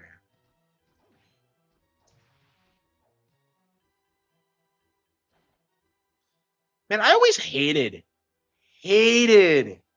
how you had to like walk back up. Like I'm just like, you're telling me there's no warp down here, really? Yeah, man, I miss classic Nintendo concept art because like these days they just use images from the game, but like back in the day you would get like some really sick imagery. Like if you've ever seen like A Link to the Past, like manual art, like it's just like mind blowing. I just look at it and it looks like the sickest shit ever. Like he's overlooking like the desert palace, and he's like Zelda's calling him in his sleep. It's like legit really cool and badass. Like he's fighting like yeah, there's like the minor like sand enemy in the desert. Like he's like fighting that, and it looks really epic. I'm just yeah, I miss like the '90s style artwork for Zelda. Like that's actually one of the reasons I was so like enthusiastic about Echoes in particular was that like it felt like it was bringing that era back. It's like the closest we've ever gotten to like getting like the Oracle games back. And like it's not a rehash either. It's its own thing, but like it's like I've really longed for Goofy Zelda to come back, and it just feels like it's been taking itself too seriously too. Like people say Skyward Sword was kind of goofy, and I can see why people say that, but like it's not really like Oracle goofy. You know what I mean? Like in Oracle of Ages, the plot is that the bad guy is like stopping time, so like people just stay out all day and work on our stupid tower, and I'm just like, The idea of that is ridiculous, and it's like, I don't know, it just kind of works though.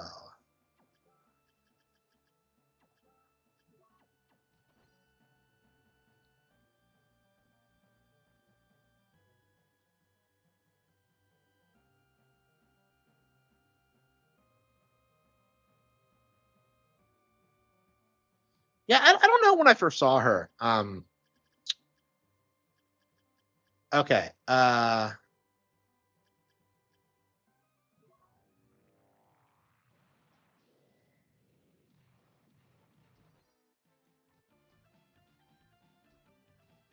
Yeah, I was excited to get magic power, I think. I didn't give a shit about the design. Like, when it came to the design, I was into like Gerudo soldiers at one point. That was actually something that like I was really excited for with Twilight Princess, is that like the Gerudo Desert was back. And I'm just like, so we're gonna see Gerudo and like with the new graphics? And like I was so certain they would be hot as fuck. And what happens? They're not even in the fucking game. They're just gone.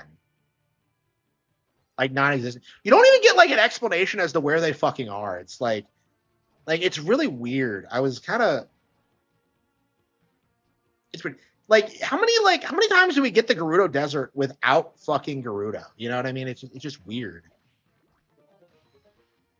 I guess maybe they fucked off after Ocarina, but it's like, I don't know, man. Yeah, it's weird. Phantom Hourglass is kind of weird because the girl that pursues you, Jolene, well, Linebeck, the girl who's after Linebeck is actually a Gerudo, and like they don't actually explicitly say that, but she obviously is. Like, so it's like it's just kind of odd, like that they would do that. Here we go. And I miss Linebeck so much. Like, I have a lot of problems with like Wind Waker, but like with Phantom Hourglass, but like Linebeck is not one of them. He's a really underrated like side character, and I think really gives like a lot of really unique energy to those games. I'm more fond of Zelda and like Spirit Tracks, but like Linebeck is I don't know, he was like iconic for a bit.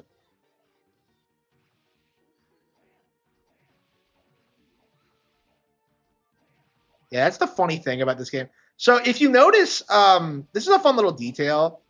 The succubi always like take the form of like the protagonist's love interest or like girl they're attracted to.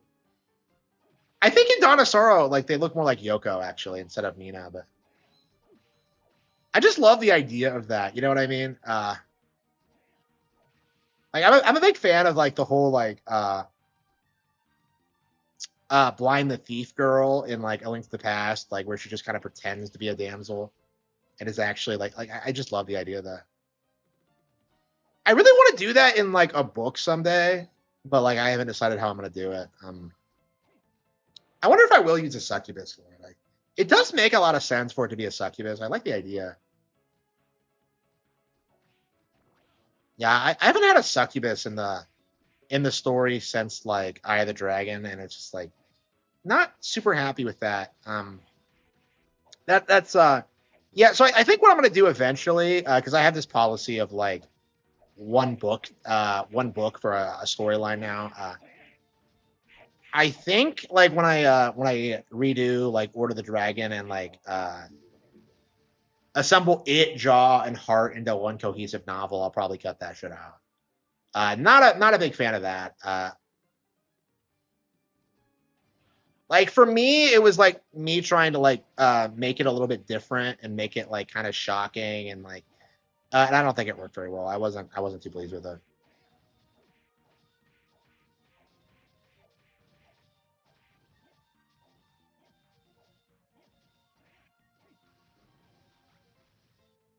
Oh yeah, Satan's ring. Yeah. So they didn't Satan himself once wore this ring. Yeah. So this is actually a mistranslation. It's actually Dracula's ring, and this is actually an item that's been around since Castlevania 2. I'm surprised they didn't like correct the translation. I feel like M2 could have done that. I don't know. I think fundamentally these are just like ROMs. They just have like some bells and whistles attached.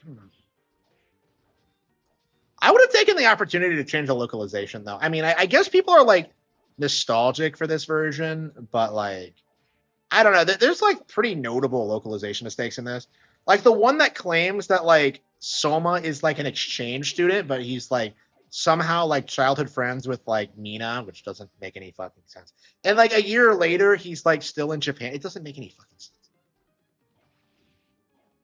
Like it's such a weird like line change.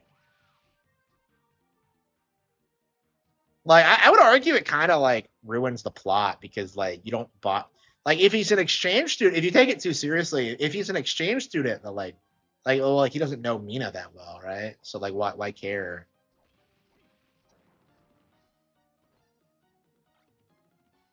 Gungner? How's this? Lightning infused spear. Oh, that's OP in Dark Souls too. A more casual experience of this. Yeah, I think Portrait of Ruin's actually harder than this, and that's the one I played at 12. I will say it did. I don't know. It really took a while to get into, but eventually I really grew to love it. I felt that like the succubus has to be like the best monster in Castlevania because of that like that sequence in Symphony of the Night, which I think is a really underrated bit of video game storytelling because I don't see anyone else talk about how good this is. Because if you know your Castlevania lore, Alucard is on the side of humanity because his mother told him to, like while she was like getting, I don't know, crucified or whatever. Like, so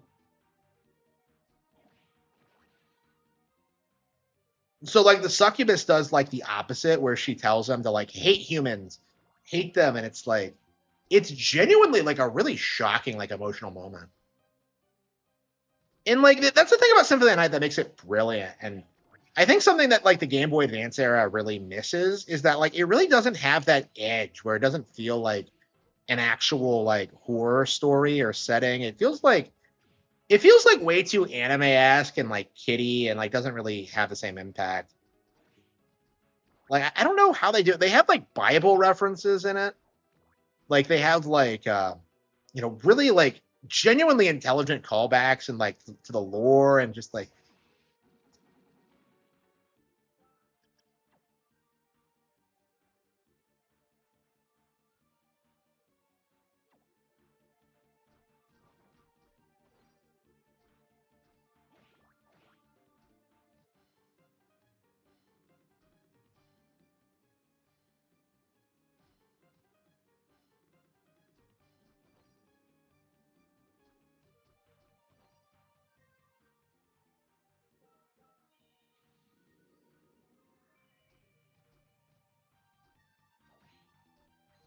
so you take this like localization like seriously. So Satan like I guess the implication is that Satan himself takes orders from Dracula. I guess. Which I don't know. That has never been stated anywhere else. But I mean, if this game says that. Anyway. So wait, does this thing not let you pass at a certain point? Because like that seems like what it does.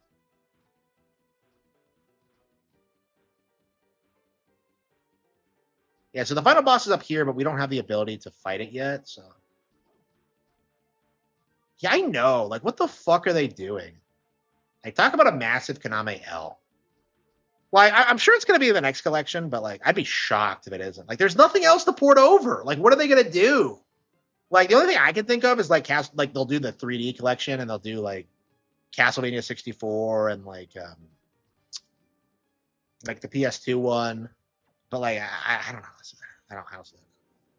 Like they should be doing. They should have done Symphony of the Night before all these, in my mind. Like, and they did for the PS2 version, but like they just didn't like the PS4 version, but they didn't for Nintendo consoles. What's with the Minotaur designs in this? They look ridiculous.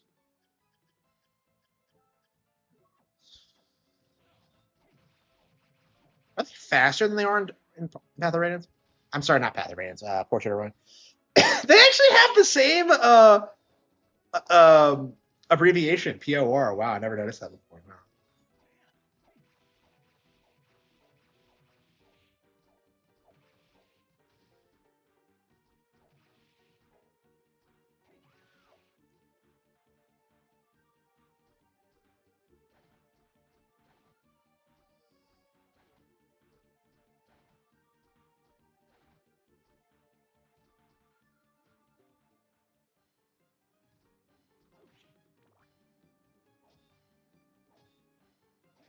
Well, you're telling me you can get HP off a wrecking ball?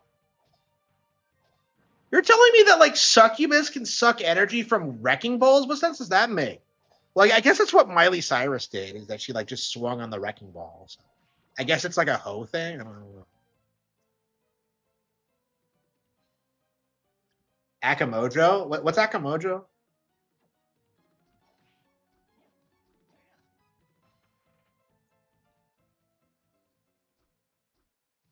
Yeah, you just know they're gonna like when they do something tonight, like it's gonna be just that and like Rondo of Blood in one collection and nothing else.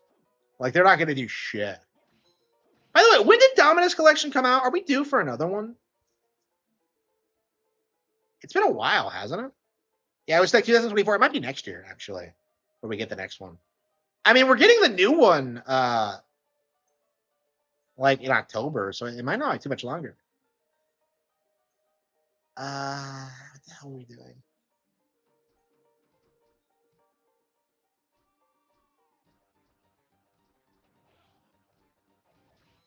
Maybe I have it already. Yeah, it's the one with like the swarm of bats, and I'm trying to think. Okay, so Succubus, Death. Oh wait, did I actually forget to get the? Ah shit! I think I forgot to get the flame armor. I'm pretty sure I completely forgot.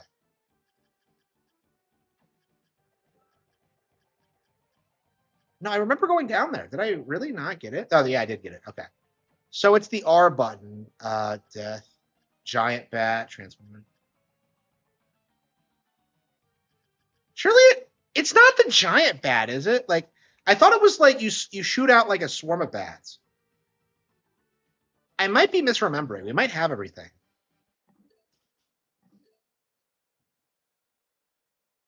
Reimagining? Oh wow. How many reimaginings of Castlevania 1 exist? Aria of Sorrow.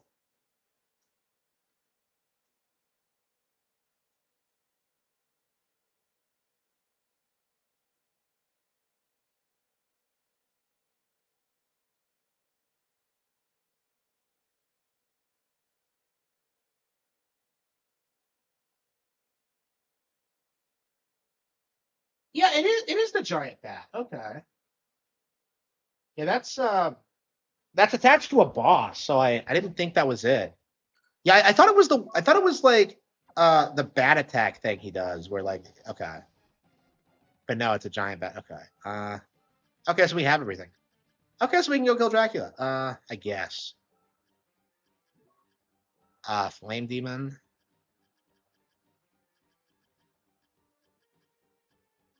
Yeah, so it's kind of confusing because there's two bat powers. So I think that's what I was put off by because I was just like, I don't. 2023, yeah. Yeah, like if I remember correctly, I blasted through like all of Dominus and like pretty quickly. I'd played all those games before, but like I never back to back like that. So that was like an amazing experience. I'm actually ready to do it again, honestly. I really want to do a casual run through Ecclesia. I want to see Shanoa smile. Like honestly, I don't see myself like ever going through the game like normally. Because the way like Ecclesia works, like the new game plus works, is that you just kind of save over it and you just do it again. And I'm just kind of like, you know what? I think I'm gonna just keep doing it. What the hell is the Tear of Blood? Yeah, okay, so this is the one of the items. Precious stone as red as blood. Well, like, what does it do though? It's not as good as like. So it raises my defense slightly, but it lowers all my other stats.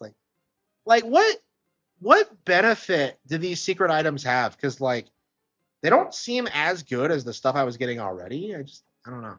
Maybe if you use them in conjunction, they like do something. But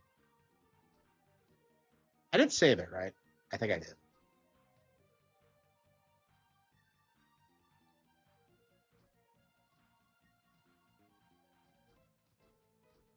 Yeah, 1. Yeah, so you have the original, you have 4. You have Rebirth. Haunted Castles and Castlevania 1 is a. You still play as Simon. I love how Simon is like was back in the before they established the formula, how he was like the de facto vampire hunter.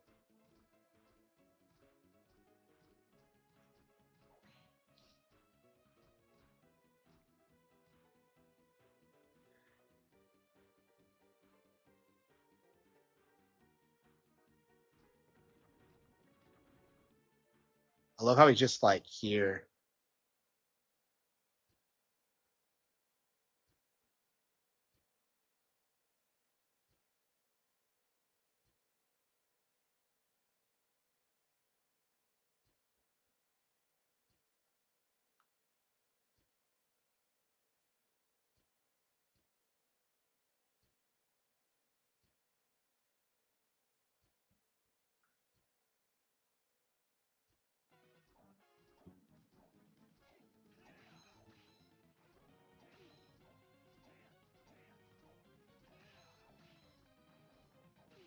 Yeah, I really wish that like they yeah,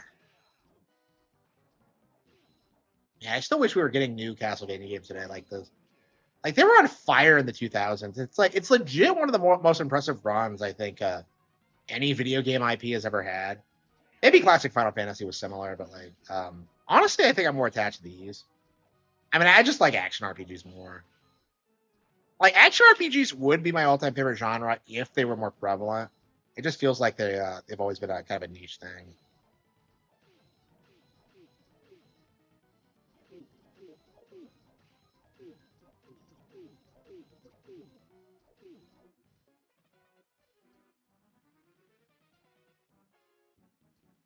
You're not the one. They kind of spell it out for you that you're like actually Dracula.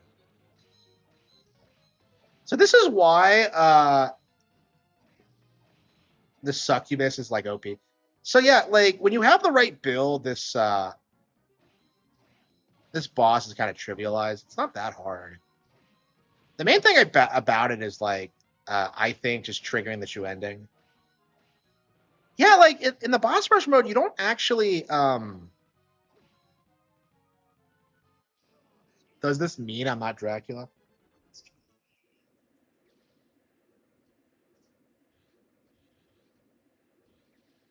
No.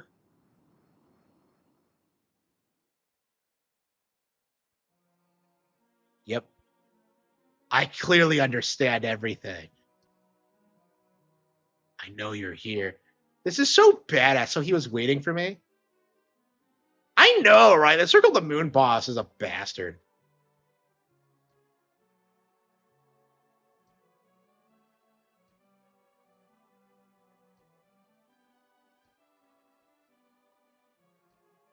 To awaken you somewhere, I could use my powers?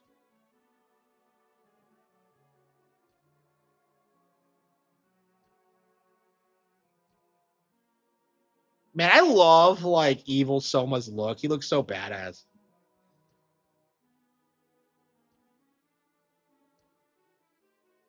Like it's such like the artwork in this game is super underappreciated.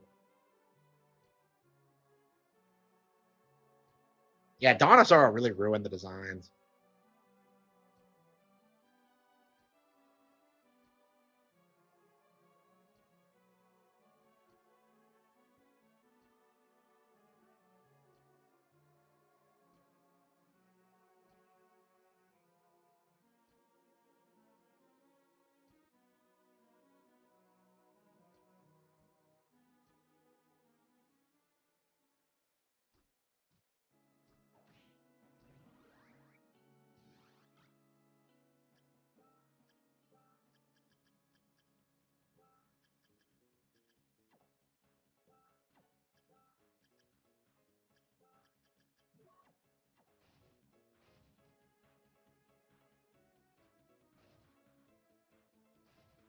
I don't get why they didn't just tell you were Dracula. I love how by the way how the game doesn't tell you like what was I gonna get? Yeah, I have not been at the down at the store like in forever because like I've just been so preoccupied with the plot. But I don't understand why these games even have stores because like it kind of takes me out of it. It always has. You're telling me that like Vincent is able to take to set up shop in the castle and like nothing comes after him. I guess the save rooms are secure. I guess I don't understand the logic behind it. At least with like Alucard, it kind of made sense because like he's Alucard and like the monsters there like him or whatever. Like Master Alucard. Like I kind of missed that. Like, somebody that I actually had like NPCs in the castle, like the ferryman and like the library guy. It's like that shit is cool. Like when you actually ran into Maria, it actually felt like impactful.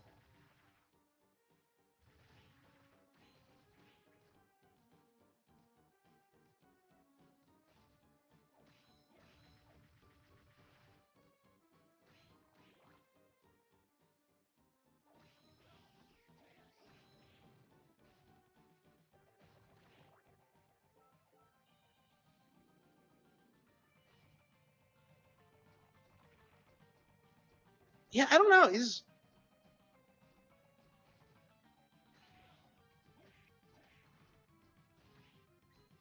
Are the final bosses considerably easier in the rest of the game? Because like, I was kind of surprised at how easy that is, but how that fight was because I struggle with Balor, and I don't think the final boss is going to be that hard. I think Julius is actually considered the hardest boss in the game because of you can't just you can't use your holy weapons against him. You have to like do something a little bit different. Yeah, whenever you fight a Belmont in these games, like they always whip your ass. Like if Julius was like actually in the best condition, he would have like destroyed you. Oh, that's right. The final boss of Dawn of Sorrow in Julius mode is Dark Soma, isn't it? You actually do get a fight him. It is. Yeah, it is. Okay. And I'm curious how long it's going to take to do this. Yeah, figuring this out is like a nightmare. I didn't even go see Mina. Julius.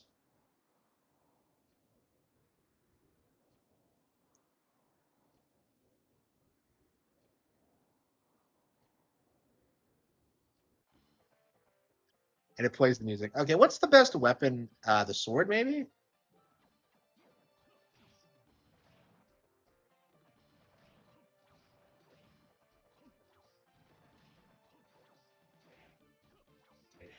So where the fuck did he hide the whip? Like, so he doesn't have the whip, and he's somehow getting around the castle without it because I guess he's just so hardcore.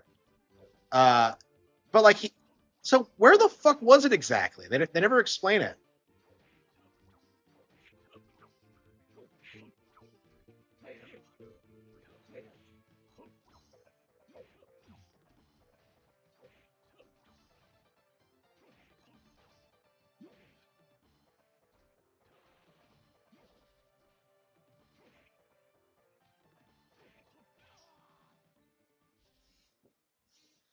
Yeah, Julius does not fuck around.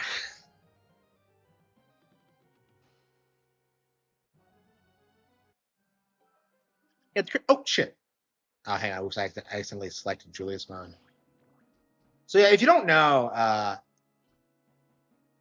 yeah, like for some reason, I don't understand why this is a cliche in these games, but like, Julius, for some reason, the game ends when you fight Graham, and I'm just kind of like, why? It doesn't make any sense.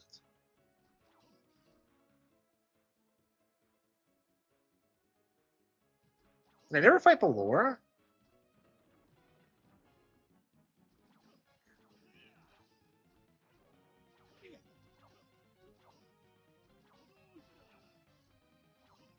So I guess if like you put a Belmont in like a classic like in an Egavania, like they would just destroy it. I guess that's why they don't. I guess Juste just sucks as a Belmont.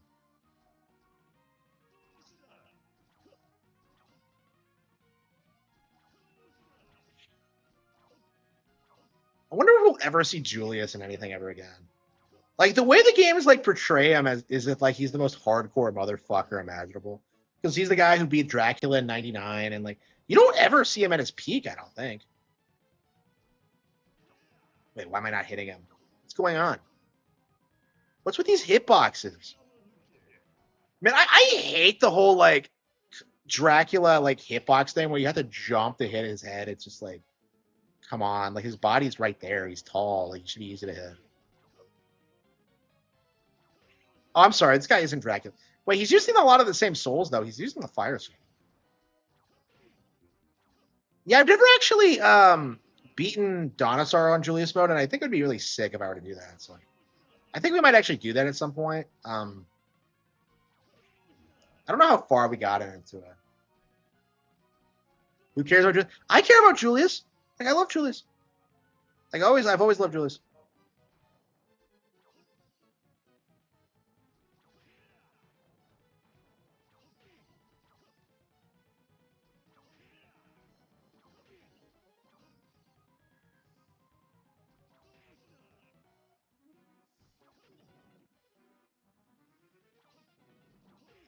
I think he technically has 3 phases. He has like that first phase, this weird like fireball phase, and then like the transform phase.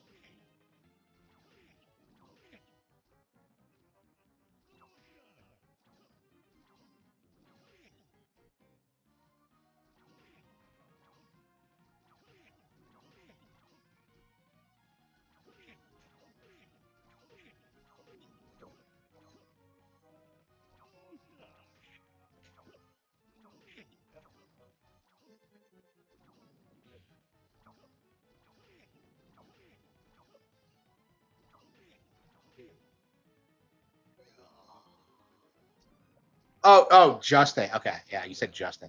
Well, I mean, I just got. I said that earlier. Like, Juste is like the fucking worst. It sucks. Okay.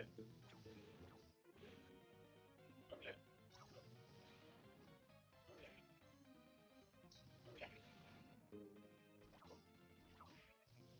Yeah, using the whip on this thing is like obnoxious.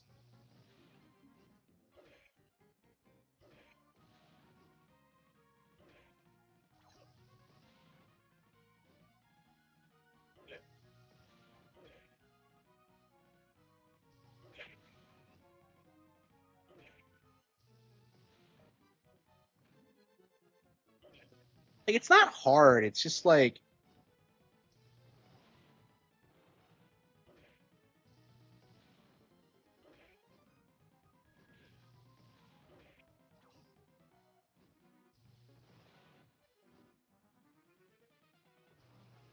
I have the super cross. Oh, no, that's the cross.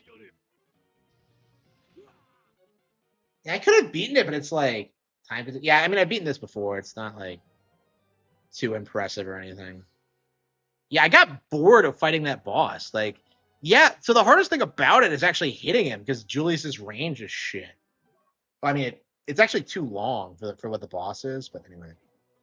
Okay, hang on. What are we doing? Yeah, I don't think we're gonna finish this tonight. I think I'm gonna call it quits here soon. But I know, yeah. There's so much wrong with harmony dissonance. I just don't. Yeah, I don't even remember his name. Um, yeah, I remember it takes place after Castlevania 2, and that's it. Yeah, harmony dissonance takes place. Oh, maybe the gun would be good. After Castlevania 2, of all things. Like, you're serious? Like, it's a sequel to Castlevania 2? What is this? Like the AVGN's like worst nightmare? Yeah, I think the gun's the way to go.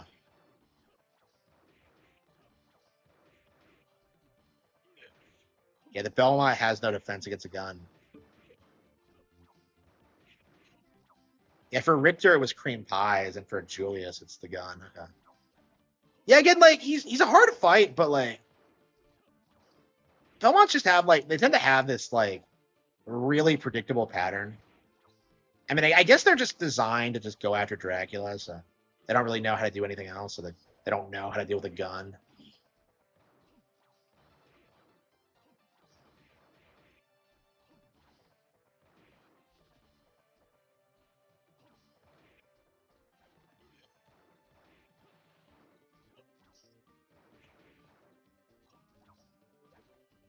I wonder if people still play these games today. Just like this game is almost like yeah, it's gonna be yeah, it's 21 years old. It's gonna be 30 in the next couple of years.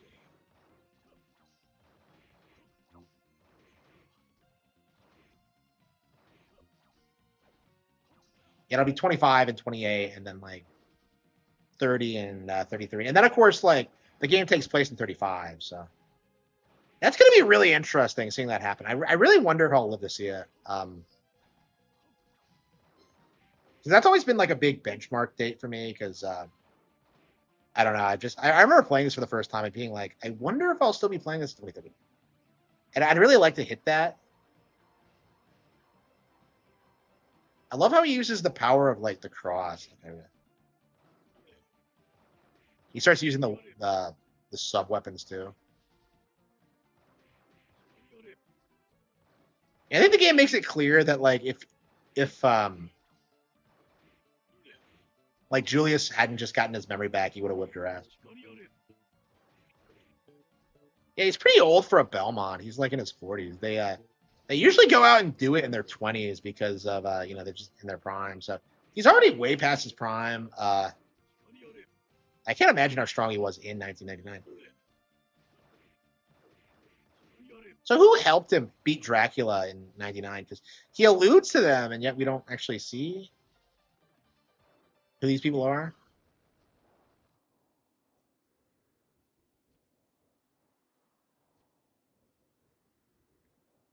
You took it easy on me. The strength of vampire created this.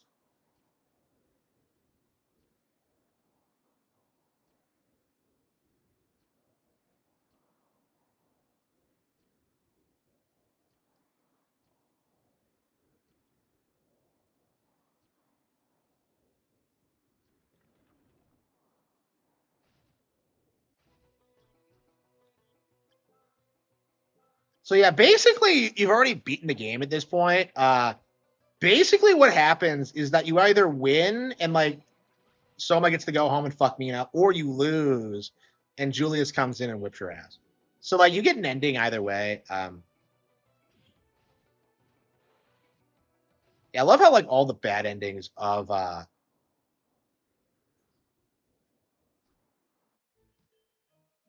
Sorrow games have something to do with Soma like Journey to the Earth. I'm sure it's gonna, if we ever get a third game, and I'm sure we will. I'm 100% convinced like Soma's gonna go full like Dark Lord. And I really wonder if that was like the plan for the character from the onset, but I can't imagine it is. It was. Yeah, not a fan of the weird like layout here is kind of odd. Yeah, it's crazy how short this game actually is. Like, I think when I last played it, I beat it in like 4.5 hours. This one took considerably longer because this is actually on hard mode, but Shimbaluma.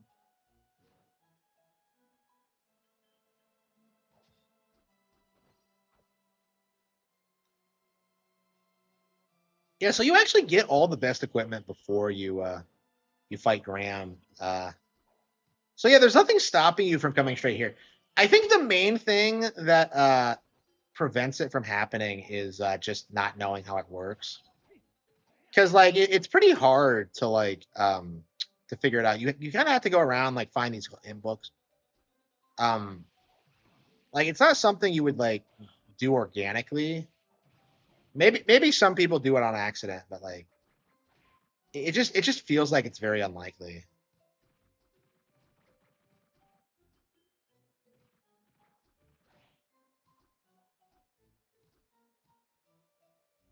Yeah, I'm curious if I can beat it now. I remember when I last played it, I was kind of surprised how easy it was because I think I just I had the optimal build up.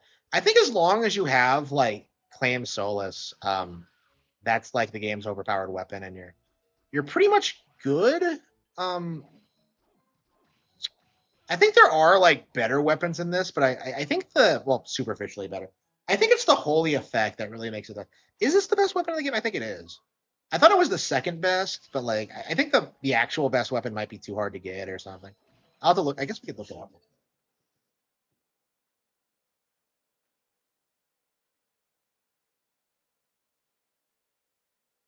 Yeah, the claim. Yep. Yeah, Claim Solace is the best. Yeah. So Excalibur has a higher attack stat, but it's not as good because it's slower. Okay. Yeah. I thought it was like something like that. Okay. Where do you get the ray gun?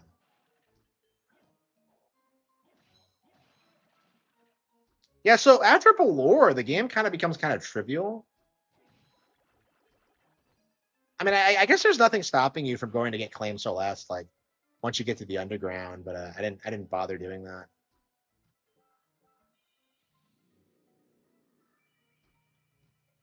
Yeah, I don't like beating the game when you don't have 100% completion because I think the 100% ending is Kino, probably one of my favorite like 100% completion endings ever. Because I'm very invested in the Mina thing. I'm very fond of her actually. Mina's probably one of my favorite Castlevania characters. Um, like I'm very attached to her and Soma.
Yeah, this area has no map for some reason.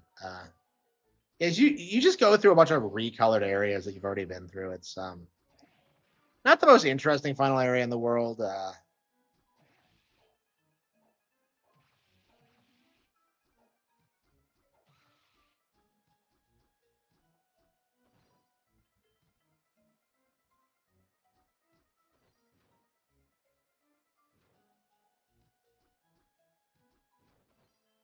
Oh, the gears aren't turning weirdly.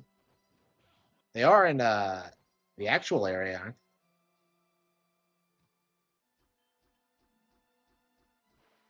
they? Yeah, I love how it's underwater and you can't tell because of the coloring.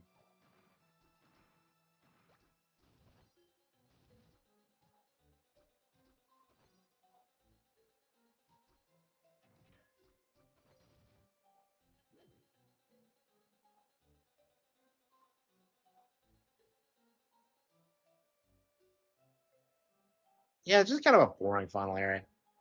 Um, yeah, this really is one of the best Metroidvanias of all time. Yeah, the fact that like the game's almost like 25 years old and like I still kind of see it as a. I guess this is like the 2000s equivalent of Super Metroid. Actually, I think. Shit, we're almost dead.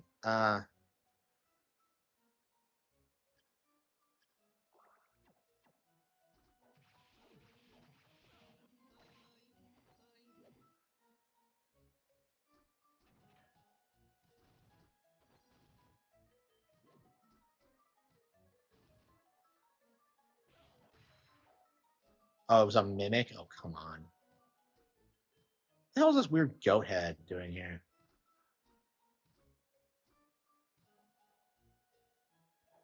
Yeah, I like this quite a bit more than Metroid Fusion and okay, Final Boss. I love how the final one has that weird like. Yeah, I like Zero Mission and Fusion. They're not bad at all, but they're definitely not on the same level of quality as like Super or this. Is kind of my mindset. Like this is just like an amazing experience all the way through. Fusion has the problem of just it just being too.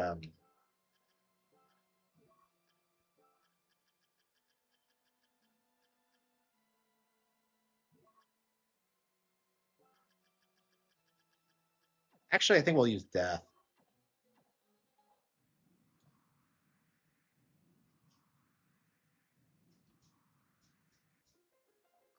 You're not alone. I didn't even talk to Mina. Like talking to her after you transform is actually pretty keynote because like she's worried about you.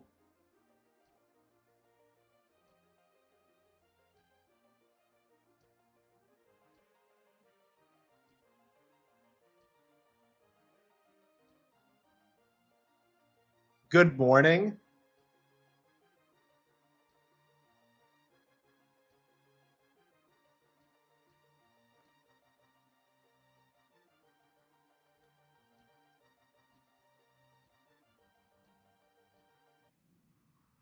Yeah, I think so too. Actually, yeah.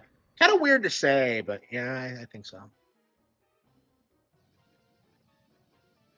I'm kind of like my mindset at this stage, honestly, is that like Metroid's like one of the most overhyped Nintendo IPs ever. Is just in my opinion because what a weird final boss.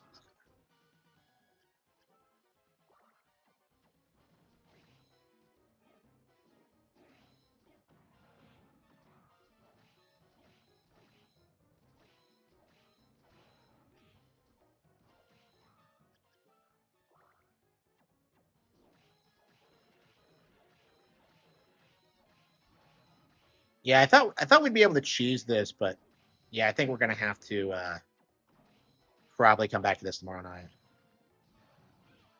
Damn it. Yeah, we're probably gonna have to grind a little bit.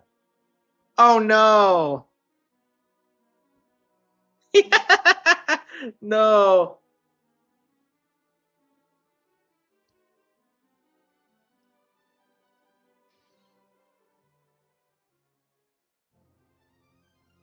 Damn it.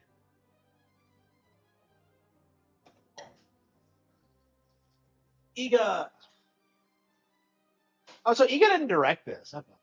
Is Shinichi like Murakami still at Konami? Curry the Kid. I don't understand why they. Is this a tradition in Castlevania to give them like goofy nicknames? They do this in the original too, don't they?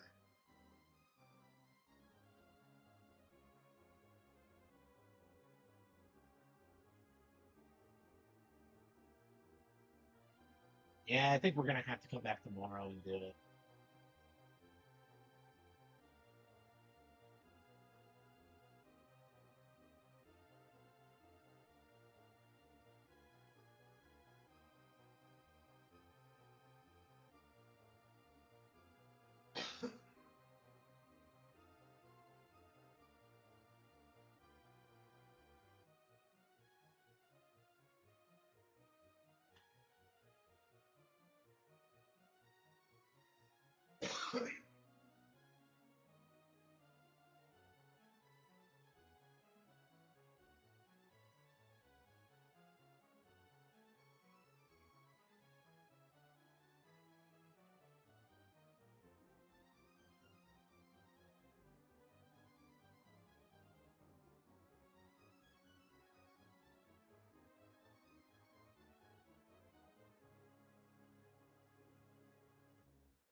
Yeah, that's actually why we don't know exactly who worked on the original Sonic the Hedgehog because of that.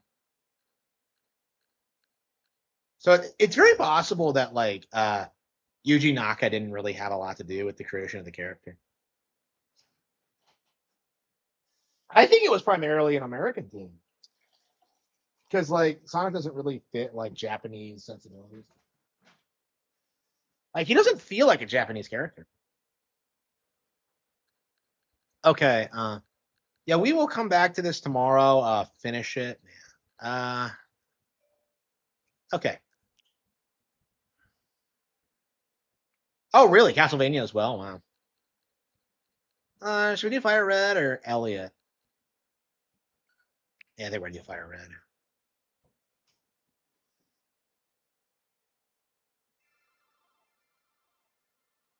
Yeah, like I was talking about this the other night, but like credits actually do matter because of situations like this because you don't know who did what.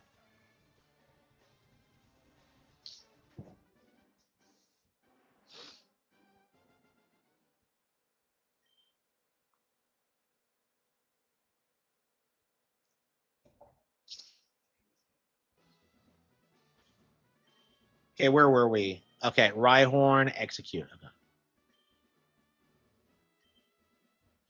Okay. You just know Rhyhorn's going to take forever to evolve.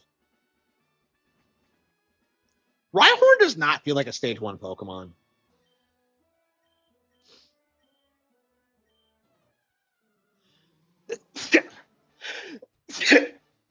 I'm surprised they didn't try and like give it a baby form like they did with Pseudo Wudo and like Snorlax.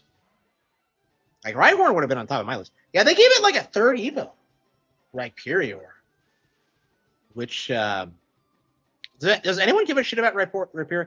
I think it looks goofy personally with like the moving drill and so.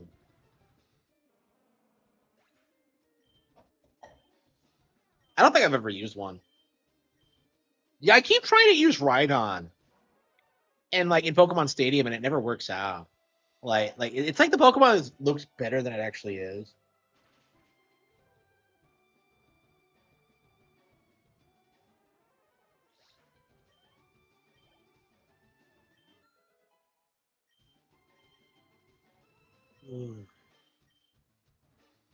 Yeah, I think I'm gonna call it quits.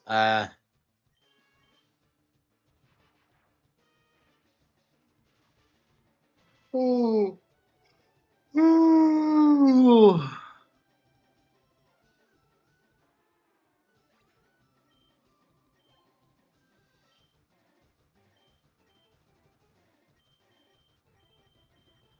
Yeah, I can sort of see like I think I would have rather preferred to spend the last 10 years playing Pokemon than like in trying all these indie games and all these third party shit.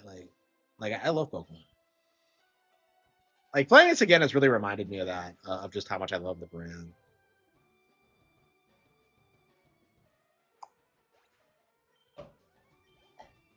Oh yeah, Mewtwo's almost maxed out. Okay, so we can switch him out.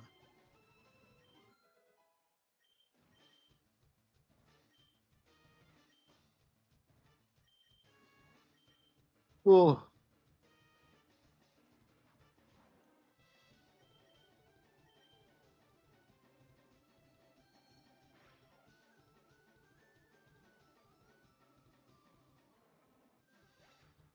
I want to play Castlevania.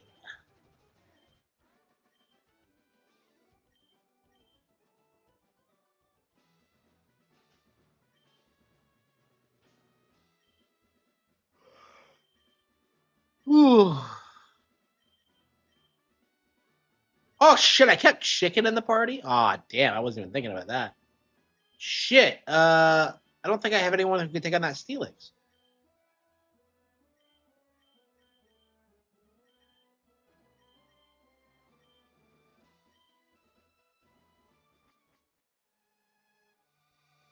Yeah, I think we're just gonna call it quits. Anything else we want to do real quick? I don't know. I'm getting kind of burned out on Fire Red. I guess we could just stop it for now.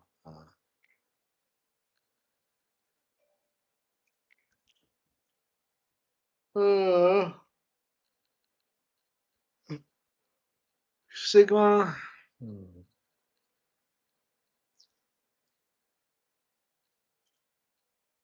Yeah, I think we're gonna come back tomorrow and finish Aria of Sorrow, and then we'll probably just go through like Sigma or whatever. We might actually like I don't know. We might. I actually kind of think I want to do other Castlevania games. I started to play through a Circle of the Moon. I'm not super fired up about playing that again right now. I might do like Portrait of Ruin though. We'll see. Or like Order of Ecclesia maybe. I'd really like to do like Order of Ecclesia every year, but I don't know if that's gonna happen. But anyway, thank you all for tuning in. I